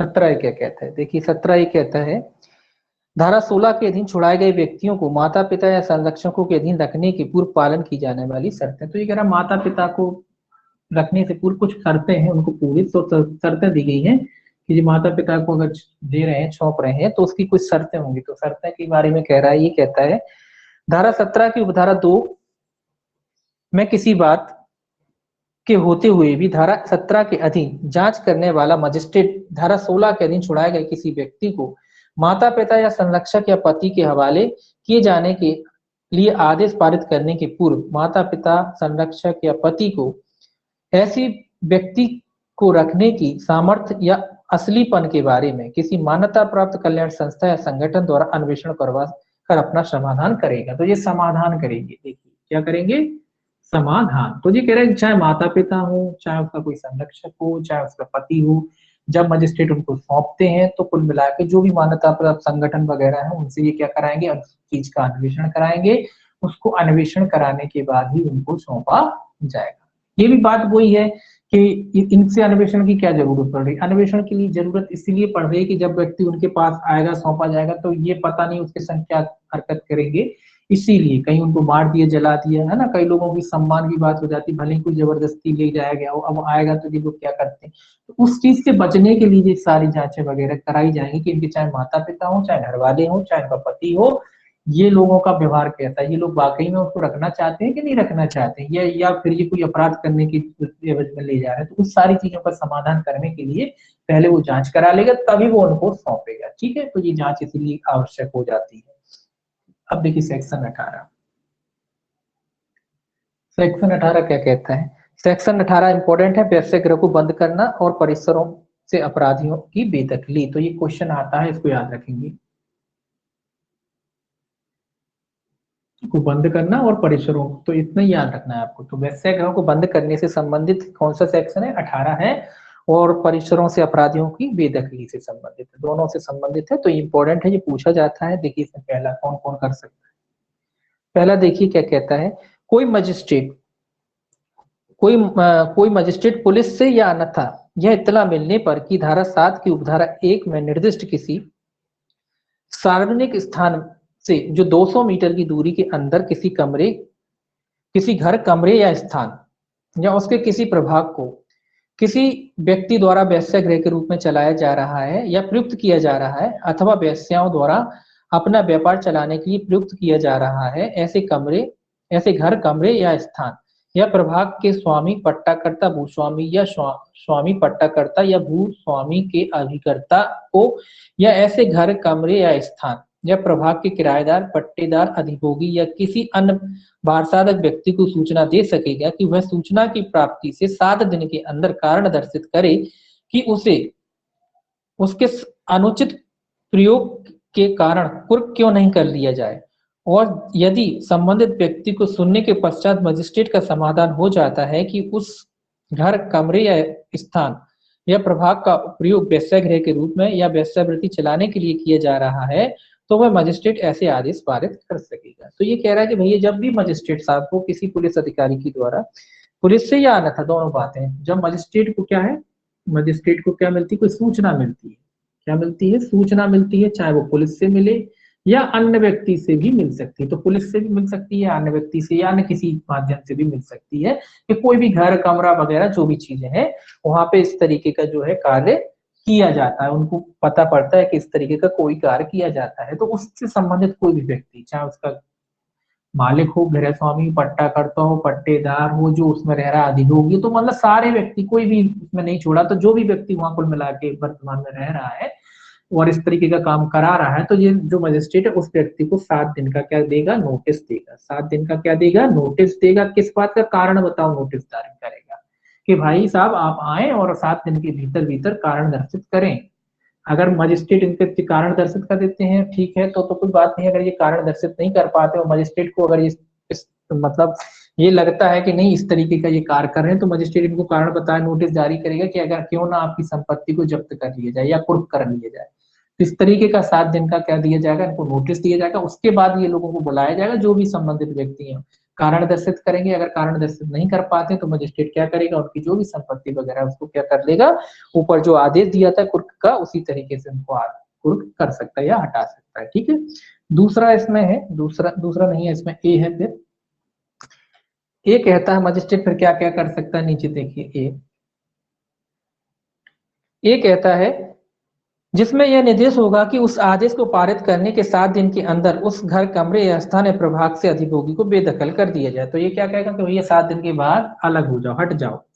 अगर नहीं हो पाए तो 7 दिन के बाद हटने का, कुल मिला के हटने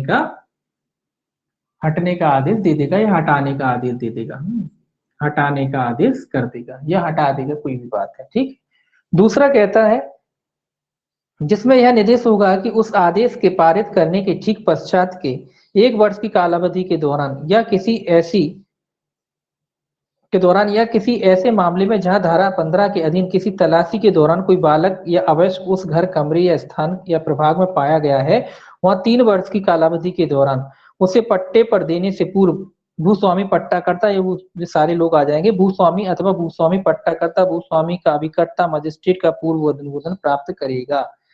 ये क्या कह रहा है कि भैया ये भी आदेश दे सकता है कि भैया पहले तो 7 दिन के भीतर हट जाओ। दूसरा ये कहता है, ये भी आदेश दे सकता है कि 1 वर्ष तक आप जब भी इसको क्या करेंगे, कुल मिला के किराए से नहीं देंगे, है ना, 1 वर्ष के तक किराए से नहीं देंगे, और देते भी हैं। और अगर वही काम अगर बालक है, पालक वगैरह के खिलाफ ये कर रहे थे तो 3 वर्ष तक उसको पट्टे वगैरह किराए वगैरह पर नहीं देंगे। और अगर देना भी पड़ता है तो मजिस्ट्रेट की अनुमति से देंगे, ठीक है ना। तो जब भी देंगे मजिस्ट्रेट की अनुमति से देंगे और नहीं देंगे, है ना, दोनों बातें। 1 वर्ष नॉर्मल है, अगर वही काम बालक तो उसमें 3 साल की रोक लगा देगा। और अगर देना होगा तो आपको मजिस्ट्रेट की अनुमति लेनी होगी, तभी आप उसको किराए से या पट्टे पर जो भी है उसको दे पाएंगे। ये सारी शर्तें लगा सकता है। परंतु इसमें भी लिखा है, परंतु ये मजिस्ट्रेट को पता चलता है कि स्वामी पट्टाकर्ता या भूस्वामी तथा स्वामी पट्टाकर्ता या भूस्वामी का भी करता भी उस घर का, कमरे या स्थान का प्रभाग के अनुचित उपयोग से अनभिज्ञ था, तो वह उसे स्वामी पट्टाकर्ता या भूस्वामी अथवा स्वामी पट्टाकर्ता या भूस्वामी के अभिकर्ता को इस निर्देश के साथ प्रत्यावर्तित करा सकेगा कि उस घर, कमरे या स्थान या प्रभाग को उस व्यक्ति को या उसके फायदे के लिए जो उसमें अनुचित उपयोग करने दे रहा था, पट्टे पर नहीं दिया जाएगा या अन्यथा उसको कब्जे में नहीं रखा जाए। ये कह रहा है थोड़ा सा, परंतु कि भाई जब उसको ये लोग सिद्ध कर देते कि हमारी जानकारी में नहीं था, है ना, तो जो ये क्या कर सकता है मजिस्ट्रेट, फिर ऐसा आदेश दे सकता है कि जो भी व्यक्ति उस घर में रह रहा था और उसका गलत इस्तेमाल कर रहा था, जो भी इसका भूमि स्वामी वगैरह है, पट्टेकर्ता वगैरह है, वो उस व्यक्ति को जो गलत इस्तेमाल कर रहा था पुनः पट्टे पर नहीं देगा, पुनः पट्टे पर नहीं देगा। अगर ये सिद्ध कर देते हैं तो फिर वो ऐसी शर्त नहीं लगाएगा, बस वो इतना शर्त लगा देगा कि जो भी व्यक्ति आपके घर में रह रहा था और गलत इस्तेमाल कर रहा था आपके घर को, आप उस व्यक्ति को दोबारा पट्टे पर नहीं देंगे। तो ऐसी शर्त फिर लगा सकता है, ठीक। दूसरा देखिए, अब दूसरा ही है। दूसरा कहता है धारा 3 या 7 के अधीन किसी अपराध में किसी व्यक्ति को दोषित करने वाला न्यायालय उपधारा 1 के अधीन आदेश उस अपराध में यथा अपेक्षित कारण दर्शित करने के लिए ऐसे व्यक्ति को अतिरिक्त सूचना दिए बिना पारित कर सकेगा। ये क्या कह रहा है, धारा 3 और 7 के अधीन किए गए अपराध से किसी व्यक्ति को सिद्ध दोष करने वाला न्यायालय उपधारा 1 के अधीन आदेश उस आधार से यथा अपेक्षित कारण दर्शित करने के लिए ऐसे व्यक्ति को अतिरिक्त सूचना दिए बिना पारित कर सकता है। तो ये कह रहा है अतिरिक्त सूचना दिए, धारा 3 और 7 के बारे में कह रहा है, धारा 3 और 7 के बारे में कह रहा है, इनको अतिरिक्त सूचना दिए बिना भी न्यायालय क्या कर सकता है, अपना आदेश पारित कर सकता है। इसमें अतिरिक्त सूचना देने की आवश्यकता नहीं है, न्यायालय अपना आदेश पारित कर सकता है डायरेक्टली। तीसरा देखिए क्या कहता है यहाँ, तीसरा जो है वो क्या कहता है, तीसरा देखिए क्या कहता है। तीसरा कहता है उपधारा 1 या उपधारा 2 के अधीन मजिस्ट्रेट या न्यायालय द्वारा पारित आदेश अपील के अधीन नहीं होंगे और किसी सिविल या दंडिक न्यायालय के आदेश से रोके या आपास नहीं किए जाएंगे तथा उक्त आदेश यथास्थिति 1 वर्ष या 3 वर्ष की समाप्ति के पश्चात विधिमान रहेंगे। तो ये कह रहा है जो 1 और 3 वर्ष का जो बॉन्ड भराया है, इनकी कोई अपील वगैरह नहीं होगी कहीं भी, चाहे सिविल न्यायालय हो या आपराधिक, क्या कहते हैं, कहाँ था, सिविल या दांडिक, कोई भी न्यायालय हो, सिविल या दांडिक न्यायालय में इन जो आदेश दिया लगाया उन्होंने 1 से 3 साल का वो जो लगाया है, उसकी कोई अपील वगैरह नहीं होगी, चाहे सिविल में चाहे क्रिमिनल में, कहीं इसकी अपील नहीं होगी। और ये 1 से 3 वर्ष बाद क्या हो जाएंगे, खत्म हो जाएंगे। 1 से 3 वर्ष के बाद जैसा भी उसने लगाया हो, ये आदेश क्या हो जाएंगे, अपने आप खत्म हो जाएंगे, अपने आप समाप्त हो जाएंगे, ठीक है, इनकी कोई अपील वगैरह नहीं होगी। परंतु इसमें भी लिखा है, परंतु जहां धारा 3 और 7 के अधीन कोई दोष सिद्धि इस आधार पर अपील पर अपास्त कर दी जाती है विधिमान, परंतु जहां धारा 3 और 7 के अधीन कोई दोष सिद्धि इस आधार पर अपील पर अपास्त कर दी जाती है कि ऐसा घर, कमरा, स्थान या उसका कोई प्रभाग वेश्यागृह के रूप में चलाया प्रयुक्त नहीं किया जा रहा है अथवा वेश्याओं द्वारा अपने व्यापार चलाने के लिए प्रयुक्त नहीं किया जा रहा है, वहां उपधारा 1 के अधीन विचारण न्यायालय द्वारा पारित कोई आदेश अपास्त कर दिया जाएगा। अब ये आप क्या कह रहे हैं, धारा यहाँ तो कह रहा अपील नहीं हुई, और यहाँ क्या कह रहा है 3 और 7 के अधीन जो आदेश जांच हो रही थी ना कि कमरा बेकार वेश्यावृत्ति के लिए उपयोग किया जाता है, तो वहां ये कह रहा है जब जांच की जाती है अपील न्यायालय वगैरह द्वारा, अपील में जांच वगैरह की जाती है अपील में, और ये पाया जाता है कि वो स्थान इस तरीके से इस्तेमाल नहीं किया जा रहा, तो ये कह रहा है कि जब मूल आदेश अपास्त हो जाता है तो ये वाला आदेश अपने आप क्या हो जाएगा, खत्म हो जाएगा। अब आप कहोगे यहाँ कह रहे थे कि अपील नहीं हुई, तो अपील इस चीज की नहीं होगी, काय की नहीं होगी, जो 1 से 3 साल तक के लिए इनसे एक तरीके से बॉन्ड टाइप का जो भराया है या जो इनको सुरक्षित स्थान में रखने की बात कह रहे हैं उसकी कोई अपील नहीं होगी। क्या आप इसकी अपील करो? ये कह रहा है धारा 3 और 7 की जो आदेश था कि कोई व्यक्ति परिसर वगैरह को इस तरीके से इस्तेमाल करता, उस आदेश की बात कह रहा है। उस आदेश की अपील होती है और ये पाया जाता है कि ऐसा जो घर वगैरह है इस तरीके से इस्तेमाल नहीं किया जा रहा था, तो जो मूल आदेश ही समाप्त हो जाता है अपील में, तो ये वाला आदेश स्वयं में अपने आप में क्या हो जाएगा, समाप्त हो जाएगा। पर्टिकुलर इस आदेश की अपील नहीं होगी, ठीक है। 1 से 3 साल जो पर्टिकुलर इसकी अपील नहीं होगी, ठीक, याद। अब देखिए आगे क्या कहता है चौथा। चौथा कहता है तत्समय प्रबद्ध किसी अन्य विधि में किसी बात के होते हुए भी जब कोई मजिस्ट्रेट उपधारा 1 के अधीन आदेश पारित करता है अथवा कोई न्यायालय उपधारा 2 के अधीन कोई आदेश पारित करता है, तब कोई पट्टा या करार जिसके अधीन वह घर, कमरा या उसका प्रभाग उस समय अधिभोग में शून्य और अपरिवर्तनशील हो जाएगी। तो आप जानते हैं कि जब मजिस्ट्रेट आदेश देता है, जो भी पट्टा वगैरह हो जाते हैं दिए होंगे किसी ने अन्य ने, वो अपने आप क्या हो जाएगी, शून्य हो जाएगी। जो भी संपदा वगैरह इन लोग की होगी, जिसको भी दिया होगा पट्टे वगैरह पे, लीज वगैरह पे, वो सारी क्या हो जाएगी, समाप्त हो जाएगी अपने आप, न्यायालय के आदेश के साथ ही, ठीक है। पांचवा कहता है जब कोई स्वामी पांचवा कहता है जब कोई स्वामी पट्टा करता या भूस्वामी अथवा ऐसे स्वामी पट्टा करता या भूस्वामी का अभिकर्ता उपधारा 1 के खंड खा के अधीन दिए गए किसी निर्देश का पालन करने में असफल होगा, तब वह जुर्माने से जो 500 रुपए तक का हो सकेगा दंडनीय होगा, अथवा जब वह उस उपधारा के परंतुक के अधीन आदेश का पालन करने में असफल रहेगा, तब यह समझा जाएगा कि उसने धारा 3 की उपधारा 2 के खंड खा में यथा स्थित धारा 7 की उपधारा 2 के खंड गा के अधीन अपराध किया है और तदनुसार वह दंडित किया जाएगा।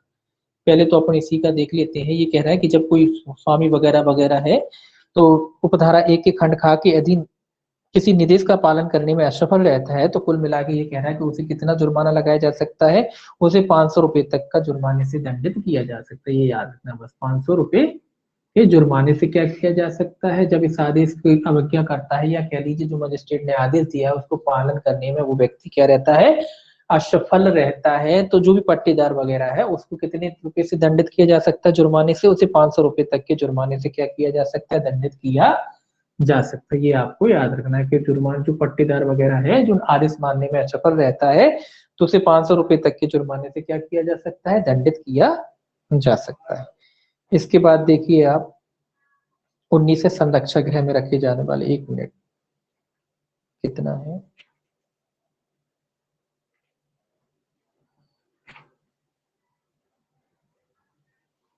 चलिए देख ही लीजिए। 19 सेक्शन 19 देखिए, इसको खत्म ही करूँ आज। देखिए 19 देखिए, सेक्शन 19। सेक्शन 19 क्या कहता है? सेक्शन 19 कहता है संरक्षक गृह में रखे जाने या न्यायालय द्वारा देख रेख और संरक्षण प्रदान करने के लिए आवेदन। तो ये संरक्षक गृह में रखने से संबंधित है, संरक्षक गृह में किसी व्यक्ति को रखने आदि से संबंधित है। इसमें देखिए पहला क्लॉज क्या कहता है। पहला क्लॉज कहता है कोई व्यक्ति जो वेश्यावृत्ति कर रहा है या जिससे वेश्यावृत्ति कराई जा रही है, उस मजिस्ट्रेट को जिसकी अधिकारिता की स्थानीय सीमाओं के अंदर वह वेश्यावृत्ति कर रहा है या उससे वेश्यावृत्ति कराई जा रही है, इस आदेश के लिए आवेदन कर सकेगा कि पहला कौन व्यक्ति जो वेश्यावृत्ति कर रहा है या कराई जा रही, दोनों व्यक्ति आते हैं, जो कर रहा है और जिससे कराई जा रही। पहला क्या कर सकता है, वो आवेदन क्या कर सकता है मजिस्ट्रेट से, उसे संरक्षक गृह में रख दिया जाए, या ये व्यक्ति स्वयं कह रहा है, ये स्वयं चाहता है कि वो ये उसको उस स्थान से हटा लिया जाए और उसको किसी संरक्षा स्थान में भेज दिया जाए।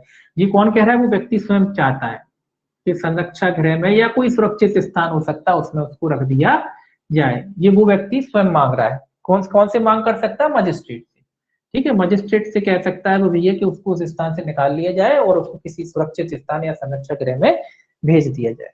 दूसरा, न्यायालय द्वारा उसकी देखरेख और उसका संरक्षण उपधारा 3 में ऋषि से किया जाए, या वो कहता है कि न्यायालय द्वारा उसका क्या किया जाए, उसका निरीक्षण किया जाए, उसकी क्या की जाए, उसकी देखरेख की जाए। जो नीचे बदने स्थान लिखा है जो अपन पढ़ेंगे नीचे तीसरे क्लॉज के तहत, उसकी कुल मिला के न्यायालय द्वारा देखरेख की जाए। इस तरीके का वो चाहता है न्यायालय से, मतलब रिलीफ चाहता है, वो व्यक्ति खुद ही चाहता है उस क्षेत्र से हटना, तो वो मजिस्ट्रेट से क्या कर सकता है, आवेदन कर सकता है।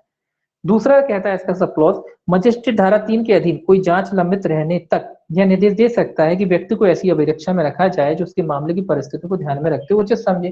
तो ये कह रहा है कि भैया जब कोई व्यक्ति ऐसा आवेदन मतलब खुद व्यक्ति उस जगह से निकलना चाहता है तो मजिस्ट्रेट पहले जांच कराएगा, तो जो मजिस्ट्रेट जांच तक के कोई भी आदेश जो वो उचित समझे वैसा आदेश पारित कर सकता है कि भैया जब तक जो धारा 3 के अधीन जांच पूरी नहीं हो जाती तब तक उसको किसी स्थान में रखा जाए। तो जैसा मजिस्ट्रेट आदेश समझे वैसा आदेश पारित कर सकता है। तीसरा क्या कहता है अब ये जांच के बारे में, यदि मजिस्ट्रेट का समाधान आवेदक को सुनने और ऐसी जांच करने के पश्चात जो वह आवश्यक समझता है, जिसके अंतर्गत अपराधी परिवीक्षा अधिनियम 1958 के अधीन नियुक्त किसी परिवीक्षा अधिकारी द्वारा आवेदन के व्यक्तिगत घर की परिस्थितियों और पुनर्वास की संभावनाओं के बारे में जांच भी है, हो जाता है कि इस धारा के अधीन आदेश किया जाना चाहिए, तो वह लेखबद्ध किए जाने वाले कारणों से यह आदेश कर सकेगी कि आवेदक, ये अब जी क्या कह रहा है, अब जी प्रोसीजर की बात कर रहा है कि जब कोई व्यक्ति आवेदन करता है मजिस्ट्रेट को, तो मजिस्ट्रेट सबसे पहले क्या करेगा, उसकी जांच कराएगा और जो भी अपराधी परिवीक्षा अधिकारी उससे भी जांच कराएगा और उन सारी जांच कराने के बाद जब मजिस्ट्रेट संतुष्ट हो जाता है कि नहीं ऐसा आदेश पारित किया जाना चाहिए, ये व्यक्ति ऐसा आदेश कब, जब उनको लगता है कि कौन व्यक्ति हटना चाहता है यानी सुधरना चाहता है ना, वो उस जगह नहीं रहना चाहता है, तो मजिस्ट्रेट क्या क्या आदेश पारित कर सकता है। पहला कहता है संरक्षक गृह में रखने का आदेश, संरक्षा गृह आदेश कर सकता है कि भाई इस व्यक्ति को जो है संरक्षक गृह में रखा जाए। दूसरा क्या कह सकता है, किसी सुधार संस्था में रखा जाए, ये याद रखना है, कहाँ कहाँ रखने का आदेश दे सकता है, सुधार संस्था में रखने का आदेश दे सकता है, या मजिस्ट्रेट द्वारा नियुक्त किसी व्यक्ति के पर्यवेक्षण में, या फिर पर्यवेक्षण में, कौन के पर्यवेक्षण में, जो भी मजिस्ट्रेट जिसको पर्यवेक्षण मतलब निगरानी में, किसी व्यक्ति के पर्यवेक्षण में जो भी मजिस्ट्रेट नियुक्त करे किसी व्यक्ति को उसके पर्यवेक्षण, तो कहाँ कहाँ रख सकता है, संरक्षा गृह, सुधार गृह में रखने का, या किसी पर्यवेक्षण किसी व्यक्ति के पर्यवेक्षण में रखने का आदेश दे सकता है। जो भी मजिस्ट्रेट आदेश सक्षम है जिस व्यक्ति को, तो उसको वहां रखने का आदेश दे सकता है ऐसी अवधि के लिए जो आदेश में वर्णित है। और कितनी अवधि के लिए, जितनी मजिस्ट्रेट आवश्यक समझता है उतनी अवधि के लिए, ठीक है, उतनी अवधि के लिए, जितनी भी मजिस्ट्रेट को ठीक लगता है तो उतनी अवधि के लिए उसे ऐसे स्थान में रखने का आदेश पारित कर सकता है। ये था आपका 19। इसके बाद देखिए 20, सेक्शन जो है 20, सेक्शन 20 क्या कहता है, सेक्शन 20 कैसा है, वेश्याओं का किसी स्थान से हटाया जाना, ठीक है, ये भी याद रखना, ये भी इंपॉर्टेंट है, स्थान से हटाना, ठीक है। ये कितने में, 20 में है, 1 मिनट। इससे पहले क्या पढ़ा था, इससे पहले वेश्यागृहों का बंद किया जाना, तो दोनों अंतर है, दोनों वो 18 में था और ये क्या है 20 में। ये वेश्याओं को पर्टिकुलर कह रहा है कि उस किसी स्थान से हटाने के बारे में, तो इसीलिए दोनों को याद रखना, कंफ्यूजन करते हैं, ठीक है। तो ये वेश्याओं को हटाने के बारे में कह रहा है, किसी स्थान वगैरह से हटाने के बारे में कहता है। पहला देखिए, ये कहता है कोई मजिस्ट्रेट यह इत्तला मिलने पर कि उसकी अधिकारिता की स्थानीय सीमाओं के अंदर किसी स्थान में रहने वाला या पराया जाने वाला कोई व्यक्ति वेश्या है, तो प्राप्त इत्तला का सार अभिलिखित कर सकेगा और ऐसे व्यक्ति को उससे यह अपेक्षा करते हुए सूचना दे सकेगा कि पहला दे सकेगा, इसमें पहला नहीं है, वह मजिस्ट्रेट के समक्ष हाजिर हो और कारण दर्शित करे कि उससे अपने आप को उस स्थान से हटने की अपेक्षा और उससे पुनः प्रवेश करने से प्रसिद्ध क्यों ना किया जाए। ये कह रहा है कि जब भी मजिस्ट्रेट को कोई भी सूचना मिलती, किसी भी प्रकार से सूचना मिल सकती है कि कोई व्यक्ति मतलब इस तरीके का जो है वेश्यावृत्ति का कोई काम करता है, या तो वो उस स्थान में रहता है या आता जाता रहता है, तो मजिस्ट्रेट उसको क्या करेगा, इसको भी एक नोटिस देगा, जारी करेगा उस व्यक्ति को कि भैया मजिस्ट्रेट के समक्ष आप उपस्थित हो और ये कारण बताएं कि आप उस क्षेत्र में प्रवेश ना करें या उस क्षेत्र में क्यों ना रोका जाए, मतलब आपको जाने से क्यों ना रोका जाए, क्यों जाते हैं आप बार बार उस जगह, है ना। तो मजिस्ट्रेट उनसे भी, उनको भी केवल मिला के क्या कर सकता है, तलब कर सकता है, एक तरीके से इन लोगों को क्या कर सकता है, तलब कर सकता है, अपने समक्ष बुला सकता है कि आइए और कारण दर्शित करिए कि आपको उस स्थान में जाने से क्यों ना रोका जाए, है ना। तो ये लोग क्या करेंगे, कारण बताएंगे। जब मत शंका होती है तब ऐसा व्यक्ति को कि इस तरीके का कोई कार्य करता है तो तलब करा जाएगा इनको। दूसरा देखिए क्या कहता है, उपधारा 1 के अधीन दी गई प्रत्येक सूचना के साथ पूर्वोक्त अभिलेख की एक प्रति होगी और वह प्रति सूचना के साथ व्यक्ति पर तामील की जाएगी, उसके खिलाफ सूचना जारी। तो आप जानते हैं कि किसी व्यक्ति को अब कोई व्यक्ति क्या बताएगा आपको, आप किसी भी व्यक्ति को, नॉर्मल भी कोई व्यक्ति हो, अगर कोई आके मजिस्ट्रेट साहब बुला रहे हो तो काय को बुला रहे हैं, तो उसको सूचना तो होना चाहिए, तो एक कॉपी लगी रहेगी उसके साथ, ताकि उसे पता पड़ सके कि भाई किस बात का जवाब देने जाना। आप परीक्षा देने जाओ, आपसे कहने परीक्षा है आपकी, अब ये नहीं कहा कि काय की परीक्षा है, तो क्या क्या करने जाओगे वहां, क्या करोगे, तो ऐसे ही है कि सूचना होगी, पता है ना कि भाई ये परीक्षा है तो इसकी चीज ये करना है हमें, तो ऐसी सूचना होगी तो जानकारी होगी ना कि क्या जवाब देना है हमें, क्या हमसे पूछा जाएगा, है ना, तो ये सूचना की एक तामील उसमें रहेगी, ताकि वो व्यक्ति मजिस्ट्रेट के सामने आके अपना कथन रख सके, जो भी कथन हो कि झूठी है, सही है, गलत है, क्या है, जो भी है अपनी राय रख सके। तीसरा कहता है मजिस्ट्रेट उपधारा 2 में निर्दिष्ट सूचना की तामील के पश्चात प्राप्त सूचना की सच्चाई की जांच करने के लिए अग्रसर होगा और व्यक्ति को साक्ष्य पेश करने का अवसर देने के पश्चात ऐसा अतिरिक्त साक्ष्य लेगा जैसा वह ठीक समझता है, और यदि ऐसी जांच पर उसे यह प्रतीत होता है कि ऐसा व्यक्ति वेश्या है और साधारण जनता के हितों में यह आवश्यक है कि ऐसे व्यक्ति से अपने आप को वहां से हटने की अपेक्षा की जाए, उसे वहां पर पुनः प्रवेश करने से प्रतिषिद्ध किया जाए, तो मजिस्ट्रेट लिखित आदेश द्वारा जो उससे विनिर्दिष्ट रीति से उस व्यक्ति को संसूचित किया जाएगा, उससे अपेक्षा करेगा कि वह ऐसे तारीख के पश्चात जो आदेश में विनिर्दिष्ट होगी, जो आदेश की तारीख से 7 दिन से कम की ना होगी, अपने आप को उस स्थान से ऐसे किसी स्थान को जो चाहे उसकी अधिकारिता की स्थानीय सीमाओं के अंदर हो या बाहर, ऐसे स्थानीय मार्गों से और ऐसे समय के अंदर जो आदेश में विनिर्दिष्ट हो हटा ले, तथा उसे ऐसे स्थान पर अधिकारिता रखने वाले मजिस्ट्रेट की लिखित अनुज्ञा के बिना उस स्थान में पुनः प्रवेश करने से प्रतिषिद्ध कर सकेगा। ये सिंपल सी बात है, इतना उन्होंने लिखा है। ये क्या कह रहा है, ये कह रहा है कि जब मजिस्ट्रेट ने इनको सूचना की तामील करा दी है तो उसके बाद मजिस्ट्रेट क्या करेंगे, जांच करेंगे। ये जांच क्यों करेंगे, ये देखेंगे कि भाई ये लोग वाकई में इस तरीके का काम व्यक्ति कोई करता है या नहीं करता है। अगर उनको जांच में ये लगता है कि नहीं ऐसा व्यक्ति इसी तरीके का कोई कार्य करता है, तो लोगों के हित में, जनता के हित में वो उस व्यक्ति से उस क्षेत्र से हटने का आदेश दे सकता है। कितना दिन के, 7 दिन के भीतर।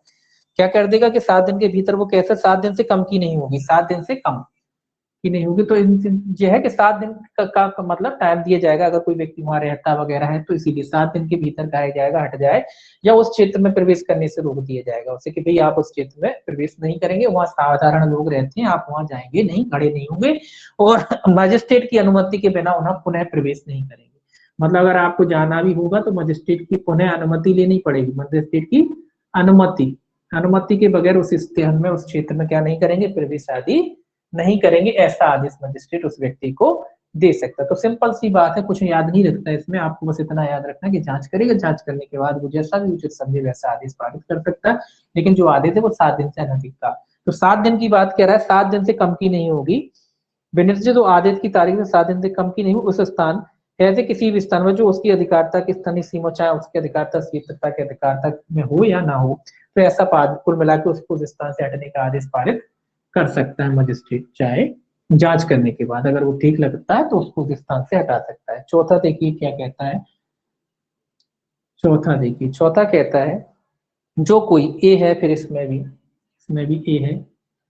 ए कहता है इस धारा के अधीन दिए गए आदेश या उसमें विनिर्दिष्ट कालावधि के अंदर पालन करने में असफल होगा, या जब किसी स्थान में अनुज्ञा के बिना पुनः प्रवेश करेगा, उसे प्रतिषिद्ध करने वाला आदेश प्रबद्ध हो, तब उस स्थान में ऐसी अनुज्ञा के बिना पुनः प्रवेश करेगा। ये व्यक्ति कह रहा है कि वो व्यक्ति उस शर्तों का उल्लंघन करता है, ये जानते हुए कि किसी व्यक्ति से इस धारा के अधीन अपेक्षा की गई है, वह अपने आप को उस स्थान से हटा लेगा और उसमें पुनः प्रवेश की अपेक्षा अनुज्ञा अभिलिखित प्राप्त नहीं की गई है, ऐसे व्यक्ति को संश्रय उस स्थान में देगा अथवा उसे छुड़ाएगा। दोनों बातें कह रहा है कि भैया या तो ये आज्ञा ही नहीं मानता, इसको आदेश दिए कि भी उस स्थान में ना जाओ, फिर भी ये चाहता है अनुमति की अनुज्ञा है उसका पालन नहीं करता, या कोई अन्य व्यक्ति जो है जो जानता है कि भैया इसको इस स्थान से हटा दिया गया है, उस व्यक्ति को बगैर इसको कोई परमिशन नहीं मिली है दोबारा लौटने की, फिर भी उसको रख लेता है।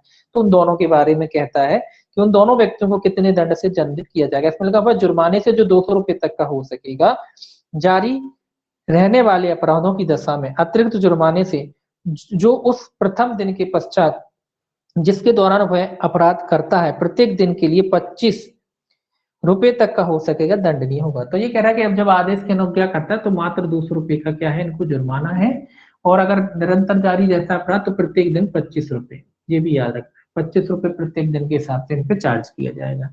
और अगर आदेश नहीं मानते, उस चित्त से नहीं हटते तो कितना जुर्माना है, मात्र 200 रुपए का जुर्माना इनको लगाया जाएगा। और जो व्यक्ति जिन जानता था इनको रख लेता है कि साहब इनको हटने का आदेश दिया था मजिस्ट्रेट साहब ने, फिर भी उनको घर में रख लेता है, तो उस व्यक्ति का भी तो 200 रुपए तक का जुर्माना है। और अगर निरंतर जारी रहता है फिर भी तो प्रत्येक दिन के हिसाब से 25 रुपए का जुर्माना और है। ठीक है, ये सिंपल सा जुर्माना, ये भी याद रखना आप। ठीक है, आप देखिए आगे सेक्शन है 21, संरक्षा गृह सेक्शन 21। सेक्शन 21 काय से संबंधित है, संरक्षा गृह से।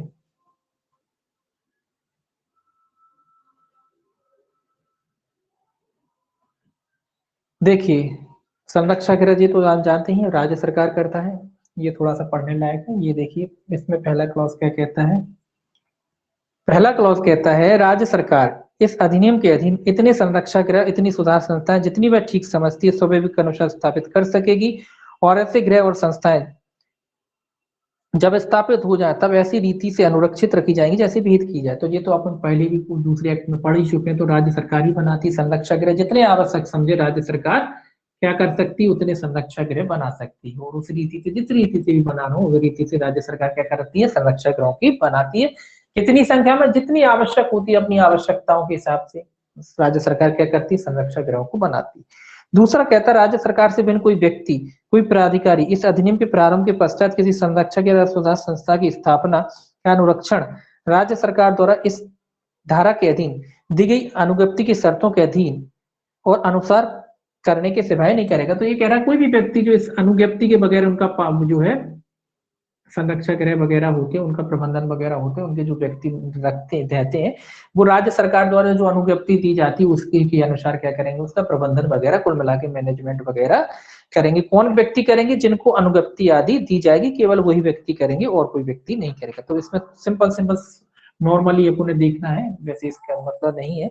देखिए तीसरा कहता है राज्य सरकार किसी व्यक्ति या प्राधिकारी द्वारा इस निमित्त आवेदन किए जाने पर ऐसे व्यक्ति या प्राधिकारी को विहित रूप में संरक्षा गृह या सुधार संस्था स्थापित करने और अनुरक्षित रखने के लिए अथवा यथास्थिति अनुरक्षित रखने के लिए अनुज्ञप्ति दे सकेगी। और ऐसे दी गई अनुज्ञप्ति में ऐसी शर्तें अंतर्विष्ट हो सकेंगी जैसी राज्य सरकार इस निमित्त इस अधिनियम के अधीन बनाए गए नियमों के अनुसार अधिरोपित करना ठीक समझे। परंतु ऐसी शर्तें यह अपेक्षा कर सकेंगी कि संरक्षा गृह और सुधार संस्था का प्रबंधन जहां कई साधु स्त्रियों को सौंप दिया जाए।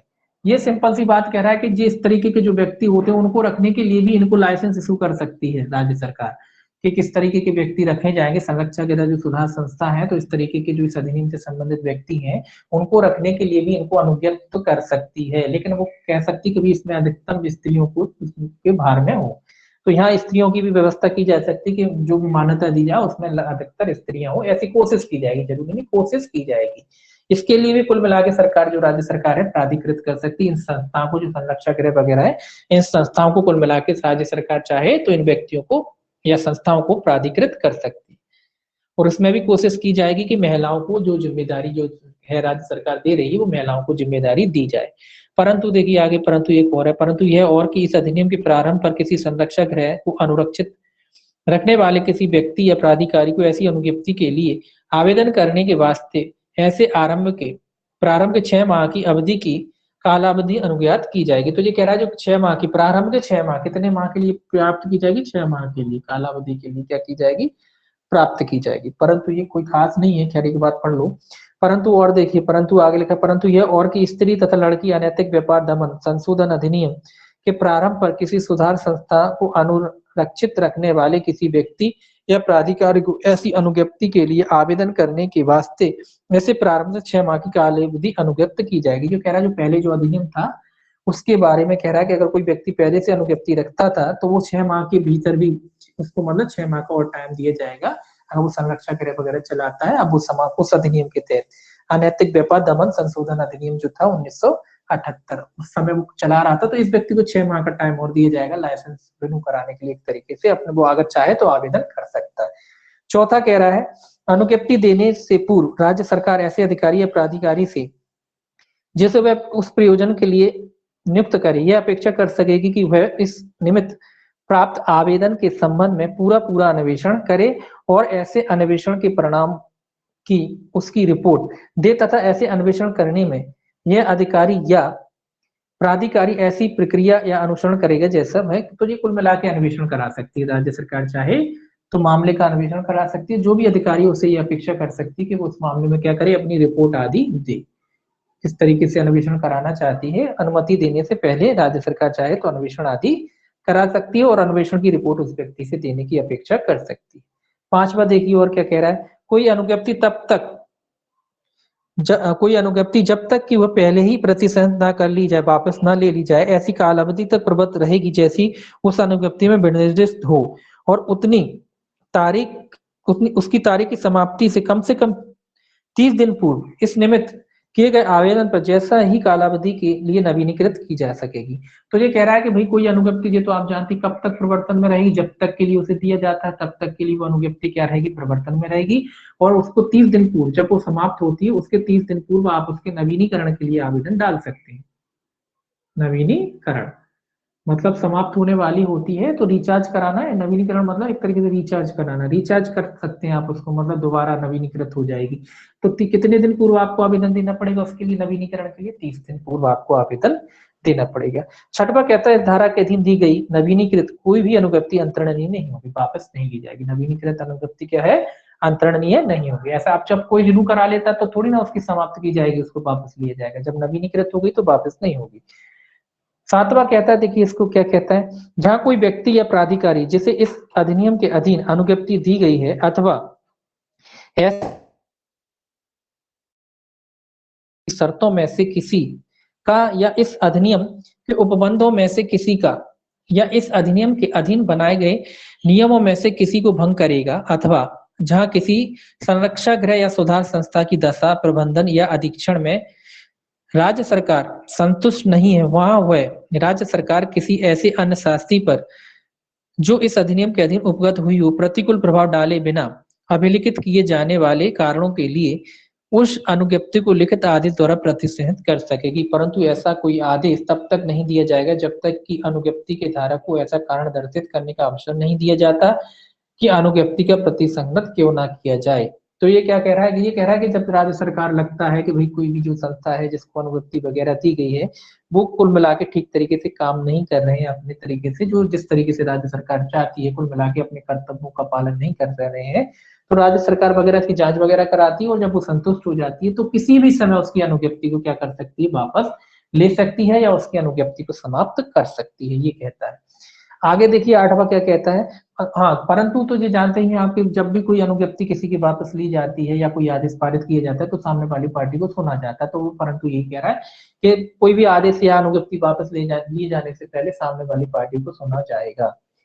आठवां देखिए इसका क्या कहता है, आठवां क्लॉज कहता है किसी सुधार संस्था या संरक्षक गृह के संबंध में कोई अनुज्ञप्ति पूर्वगामी उपधारा के अधीन प्रतिनिधन की गई है, वह ऐसा सुधार संस्था या संरक्षक गृह के प्रतिनिधन की तारीख से काम नहीं करेगा। ये तो आप जानते हैं कि जब अनुज्ञप्ति या लाइसेंस वापस हो जाता है तो उस तारीख से वो संरक्षक गृह या सुधार संस्था है काम करना क्या कर देगी, बंद कर देगी। नौवां कहता है किन्हीं नियमों के जो इस निमित्त बनाए जाए अधीन रहते हुए राज्य सरकार इस अधिनियम के अधीन दी गई नवीनीकृत की किसी अनुज्ञप्ति में फेरफार या संशोधन भी कर सकती है। तो आप जानते हैं कि सरकार अगर कोई अनुज्ञप्ति देती है दोबारा से नवीनीकृत करती है तो उसकी शर्तों में घटा बढ़ा सकती है, उसकी शर्तों में और भी चीजें जोड़ सकती है, घटाना चाहे तो घटा भी सकती। इसके अलावा 9A भी है, एक बार सुन लीजिए बस, ये सुनने लायक है। 9A कहता है राज्य सरकार या उसके द्वारा इस निमित्त प्राधिकृत कोई अधिकारी ऐसे किन्हीं नियमों के अधीन रहते हुए जो इस निमित्त बनाए जाए किसी संरक्षक गृह के किसी अंतरवासी को किसी अन्य संरक्षा गृह या किसी सुधार संस्था में या किसी सुरक्षा संस्था से भिन्न अन्य वासी को किसी अन्य सुधार संस्था संरक्षा गृह में स्थानांतरित कर सकेगा, जहां ऐसा स्थानांतरित किए जाने वाले व्यक्ति के आचरणों को प्रत्येक संस्था में दिए जाने वाले प्रशिक्षण के प्रकारों और मामले की अन्य परिस्थितियों को ध्यान में रखते हुए वांछनीय समझा जाए।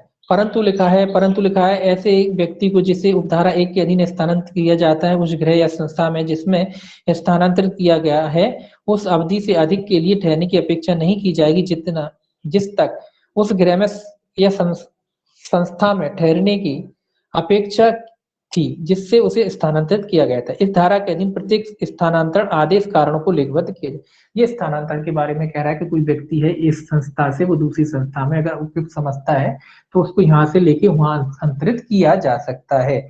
राज्य सरकार को अगर लगता है, या दो वजह हो सकती, मान लो ये इस संस्था में रह रहा था, इस संस्था की मान्यता समाप्त होगी तो इसको कहाँ भेजेंगे, इसको दूसरी संस्था में भेज देंगे, या अन्य कोई वजह हो सकती है जिसके तहत राज्य सरकार को लगता है कि इस व्यक्ति को कहाँ देखना चाहिए, किसी अन्य संस्था में भेजना चाहिए, तो वो संस्था उस अन्य संस्था जो होती है उसमें क्या कर सकते हैं, उस व्यक्ति को रेफर कर सकती है।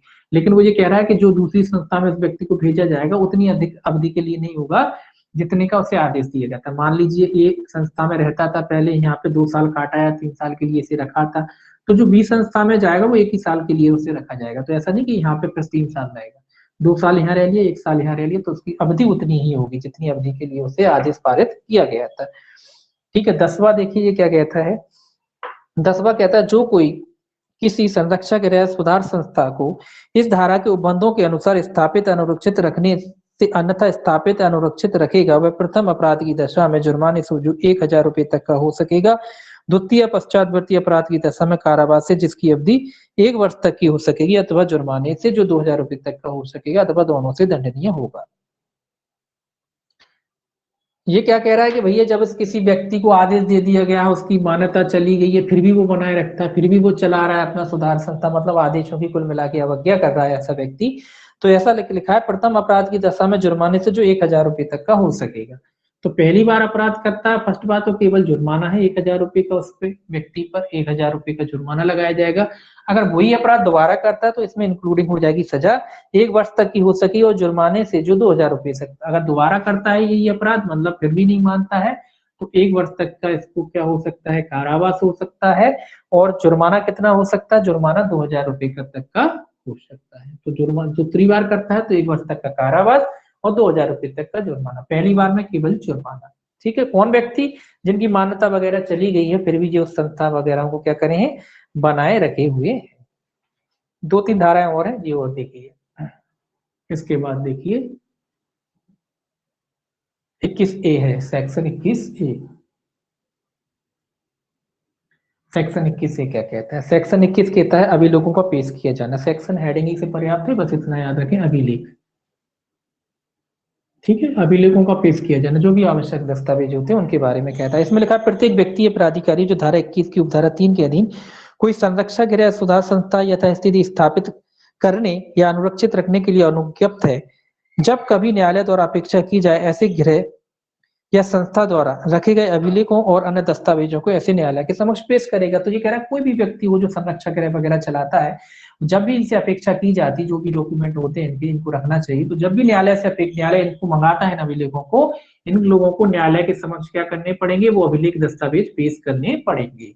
जैसे कि कोई भी दस्तावेज जो इनसे संबंधित है, मान्यता वगैरह जो भी दस्तावेज होते हैं, जो आवश्यक दस्तावेज होते हैं, जो इनको रखना चाहिए, जब भी न्यायालय को आवश्यकता पड़ेगी, तो ये संस्थाएं जो होती हैं, सुरक्षा गृह है ना, और भी कोई संस्था वगैरह होती हैं जो चला रहे हैं, संस्था वगैरह चला रहे हैं, इनको अपने पास डॉक्यूमेंट रखने पड़ेंगे और जब भी इनसे मांगे जाएंगे इनको प्रस्तुत भी करना पड़ेगा। बस इतना सा याद रखना। सेक्शन उसके बाद आता है आपको 22 कहता है विचारण।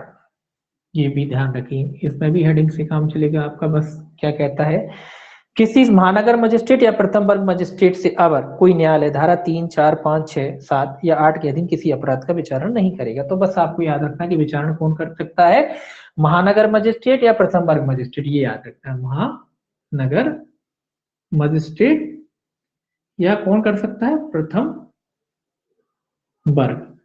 प्रथम वर्ग मजिस्ट्रेट। इस अधिनियम के तहत अपराधों का विचारण कौन कर देगा, महानगर मजिस्ट्रेट करेगा या प्रथम वर्ग मजिस्ट्रेट करेगा। बस इतना याद रखना है आपको। धारा 22 में विचारण कहता है कौन सा मजिस्ट्रेट कर सकता है, महानगर मजिस्ट्रेट या प्रथम वर्ग मजिस्ट्रेट जो है इस अधिनियम के तहत क्या कर सकता है, अपराधों का विचारण कर सकता है। इसके बाद देखिए 22A आ जाता है, सेक्शन 22A। 22A क्या कहता है, 22A कहता है विशेष न्यायालयों की स्थापना करने की शक्ति। यहाँ विशेष न्यायालय याद रखना, विशेष न्यायालय की स्थापना करने की शक्ति कौन करेगा, राज्य सरकार करेगी। यहाँ लिखा है यदि, पहला क्लॉज कहता है यदि राज्य सरकार का समाधान हो जाए कि किसी जिला या महानगर क्षेत्र में इस अधिनियम के अधीन अपराधों के शीघ्र विचारण या उसका प्रबंध करने के प्रयोजनों के लिए आवश्यक है तो शासकीय राज्यपत्र में अधिसूचना द्वारा और उच्च न्यायालय के परामर्श करने के पश्चात ऐसे जिला या महानगर क्षेत्रों में यथास्थिति प्रथम वर्ग न्यायिक मजिस्ट्रेट या महानगर मजिस्ट्रेट के एक या अधिक न्यायालयों की स्थापना कर सकेगी। ये क्या कह रहा है भाई?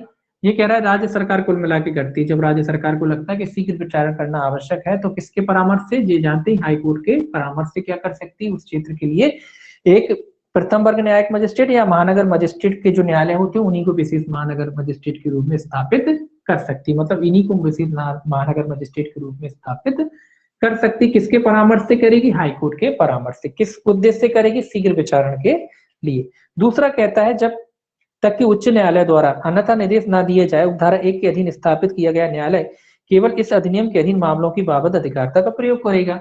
तो ये कह रहा है सेकंड के भैया जब तक कि हाईकोर्ट एक्स्ट्रा कोई पावर नहीं देता तब तक जो अधिनियम का जो मतलब जो न्यायालय स्थापित किया गया है वो केवल इस अधिनियम के तहत जो मामले हैं उन्हीं का विचारण करेगा, उनसे बाहर के मामलों का विचारण नहीं करेगा। तो इनको कुल मिला के शक्ति विचारण बाहर की कौन कर सकता है? हाईकोर्ट। तो जी हाईकोर्ट जब तक तय नहीं कर देता तब तक ये इसी अधिनियम के तहत जो विचारणीय मामले केवल उन्हीं का क्या करेगा? विचारण करेगा।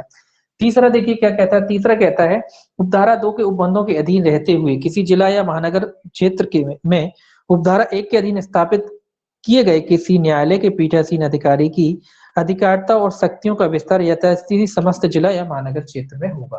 तो ये कह रहा है कि भैया जो मजिस्ट्रेट वगैरह होते हैं उनकी शक्तियों का विस्तार कहाँ होगा? संपूर्ण जिले में होगा। या महानगर क्षेत्र तो संपूर्ण महानगर क्षेत्र में ये क्या करेंगे? जिला या महानगर जो भी याद हो, जिला और महानगर। तो जहां भी अपने जहां जिस जिले में है या जिस महानगर में है ये संपूर्ण जिले या महानगर में क्या कर सकते हैं? अपनी शक्तियों का प्रयोग कर सकते हैं। तो मोस्ट तो आपको बस इतना ही था पहला वाला। चौथा देखिए क्या कह रहा है? इस धारा के पूर्वगामी उपबंधों के अधीन रहते हुए जिले या महानगर क्षेत्र में उपधारा 1 के अधीन स्थापित किए गए किसी न्यायालय को दंड प्रक्रिया संहिता की यथास्थिति धारा 11 की उपधारा 1 के अधीन या धारा 16 की उपधारा 1 के अधीन स्थापित किए गया न्यायालय समझा जाएगा और उस संहिता के उपबंधों के अनुसार ऐसे न्यायालय के संबंध में तदनुसार लागू।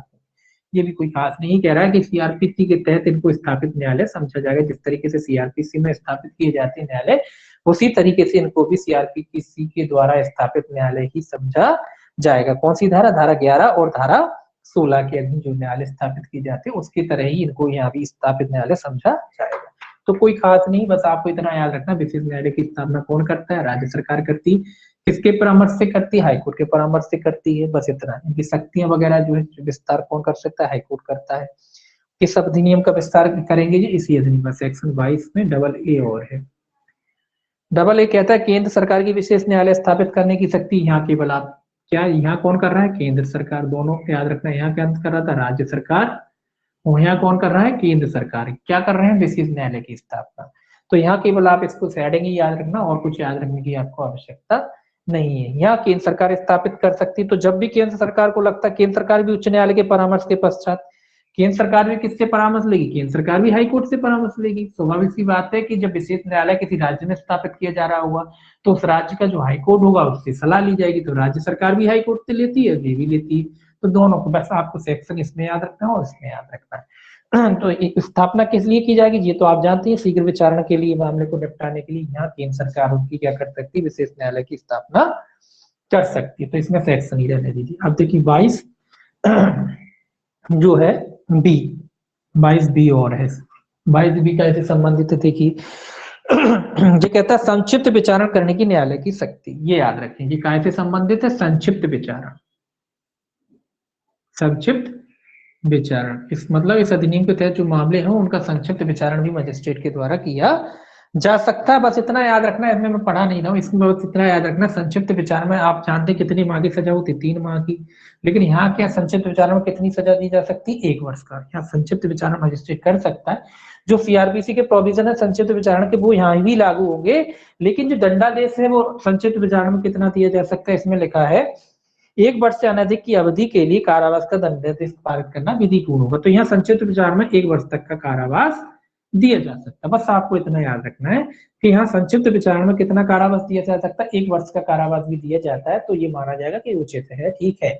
और जबकि आप सीआरपीसी में जानते हैं कि संक्षिप्त विचारण में कितने माह की सजा होती है? केवल 3 माह की। लेकिन यहाँ क्या कह रहा है यहाँ 1 साल तक की सजा दी जा सकती है। तो ये आपको याद रखना है। और जो सीआरपीसी के जो प्रोविजन है 262 से 265 तक के, वो कह रहे हैं यहाँ भी इसके मामले में भी ये लागू होंगे। तो कुल मिला के सीआरपीसी के जो प्रोविजन है वो संक्षिप्त विचारण में वो यहाँ भी लागू होंगे, कोई अलग से प्रोविजन नहीं है। इसके बाद सेक्शन इसका जो है 23 है। 23 ये आपको याद रखना, केवल सेक्शन, नियम बनाने की शक्ति, क्या याद रखना है, नियम बनाने की शक्ति, केवल सेक्शन याद रखना है और इसको पढ़ना भी नहीं है आपको। तो कौन नियम बना रहा है, राज्य सरकार, बस इतना याद रखना है, ठीक है। और इसको पढ़ना नहीं है बिल्कुल, ठीक है, इसको कोई पढ़ने की आवश्यकता नहीं है, ना आपको इसको पढ़ना है। इसके बाद देखिए एक चीज है, चलिए इसको कोई पढ़ने की जरूरत नहीं है। इसके बाद देखिए सेक्शन जो है 24, इसका सेक्शन 24 है।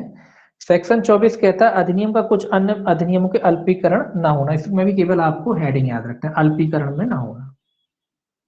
अल्पीकरण से संबंधित है कि अधिनियम का कुछ अन्य अधिनियमों के अल्पीकरण में ना होना, ठीक है। तो ये याद रखना है। 25 आप जानते हैं निरसन व्यावृत्ति निश्चित है। अच्छा, निरसन और व्यावृत्तियों से संबंधित, ये भी सब हेडिंग ही हेडिंग याद रखना है, निरसन और व्यावृत्ति, ठीक है, व्यावृत्ति से संबंधित है। तो निरसन और व्यावृत्ति से संबंधित है आपका 25। 24 आपका जो है अधिनियम का कुछ अन्य विधियों के अल्पीकरण में ना होना, उससे संबंधित है। इसके पीछे पीछे फिर एक शेड्यूल दे रखा है, वो आपको पढ़ना नहीं है, देखना चाहते हैं देख सकते हो। तो ये आपका जो है एक्ट जो है यहाँ पर क्या हो जाता है, खत्म हो जाता है। वैसे एक्ट में कुछ है नहीं, लेकिन हाँ थोड़ा लंबा लंबा उन्होंने ज्यादा दे रखा है। सेक्शन तो मात्र 25 ही है, अगर आप उसको छोटे से शॉर्ट में जब नोट्स बनाओगे तो बहुत छोटे नोट्स बनेंगे। लेकिन चूंकि उन्होंने अंदर इसमें काफी भर दिया है तो थोड़ा बड़ा लगा, लेकिन बाकी एक्ट ज्यादा बड़ा नहीं है। एक्ट तो छोटा ही है, बस उसको थोड़ा बड़ा कर दिया।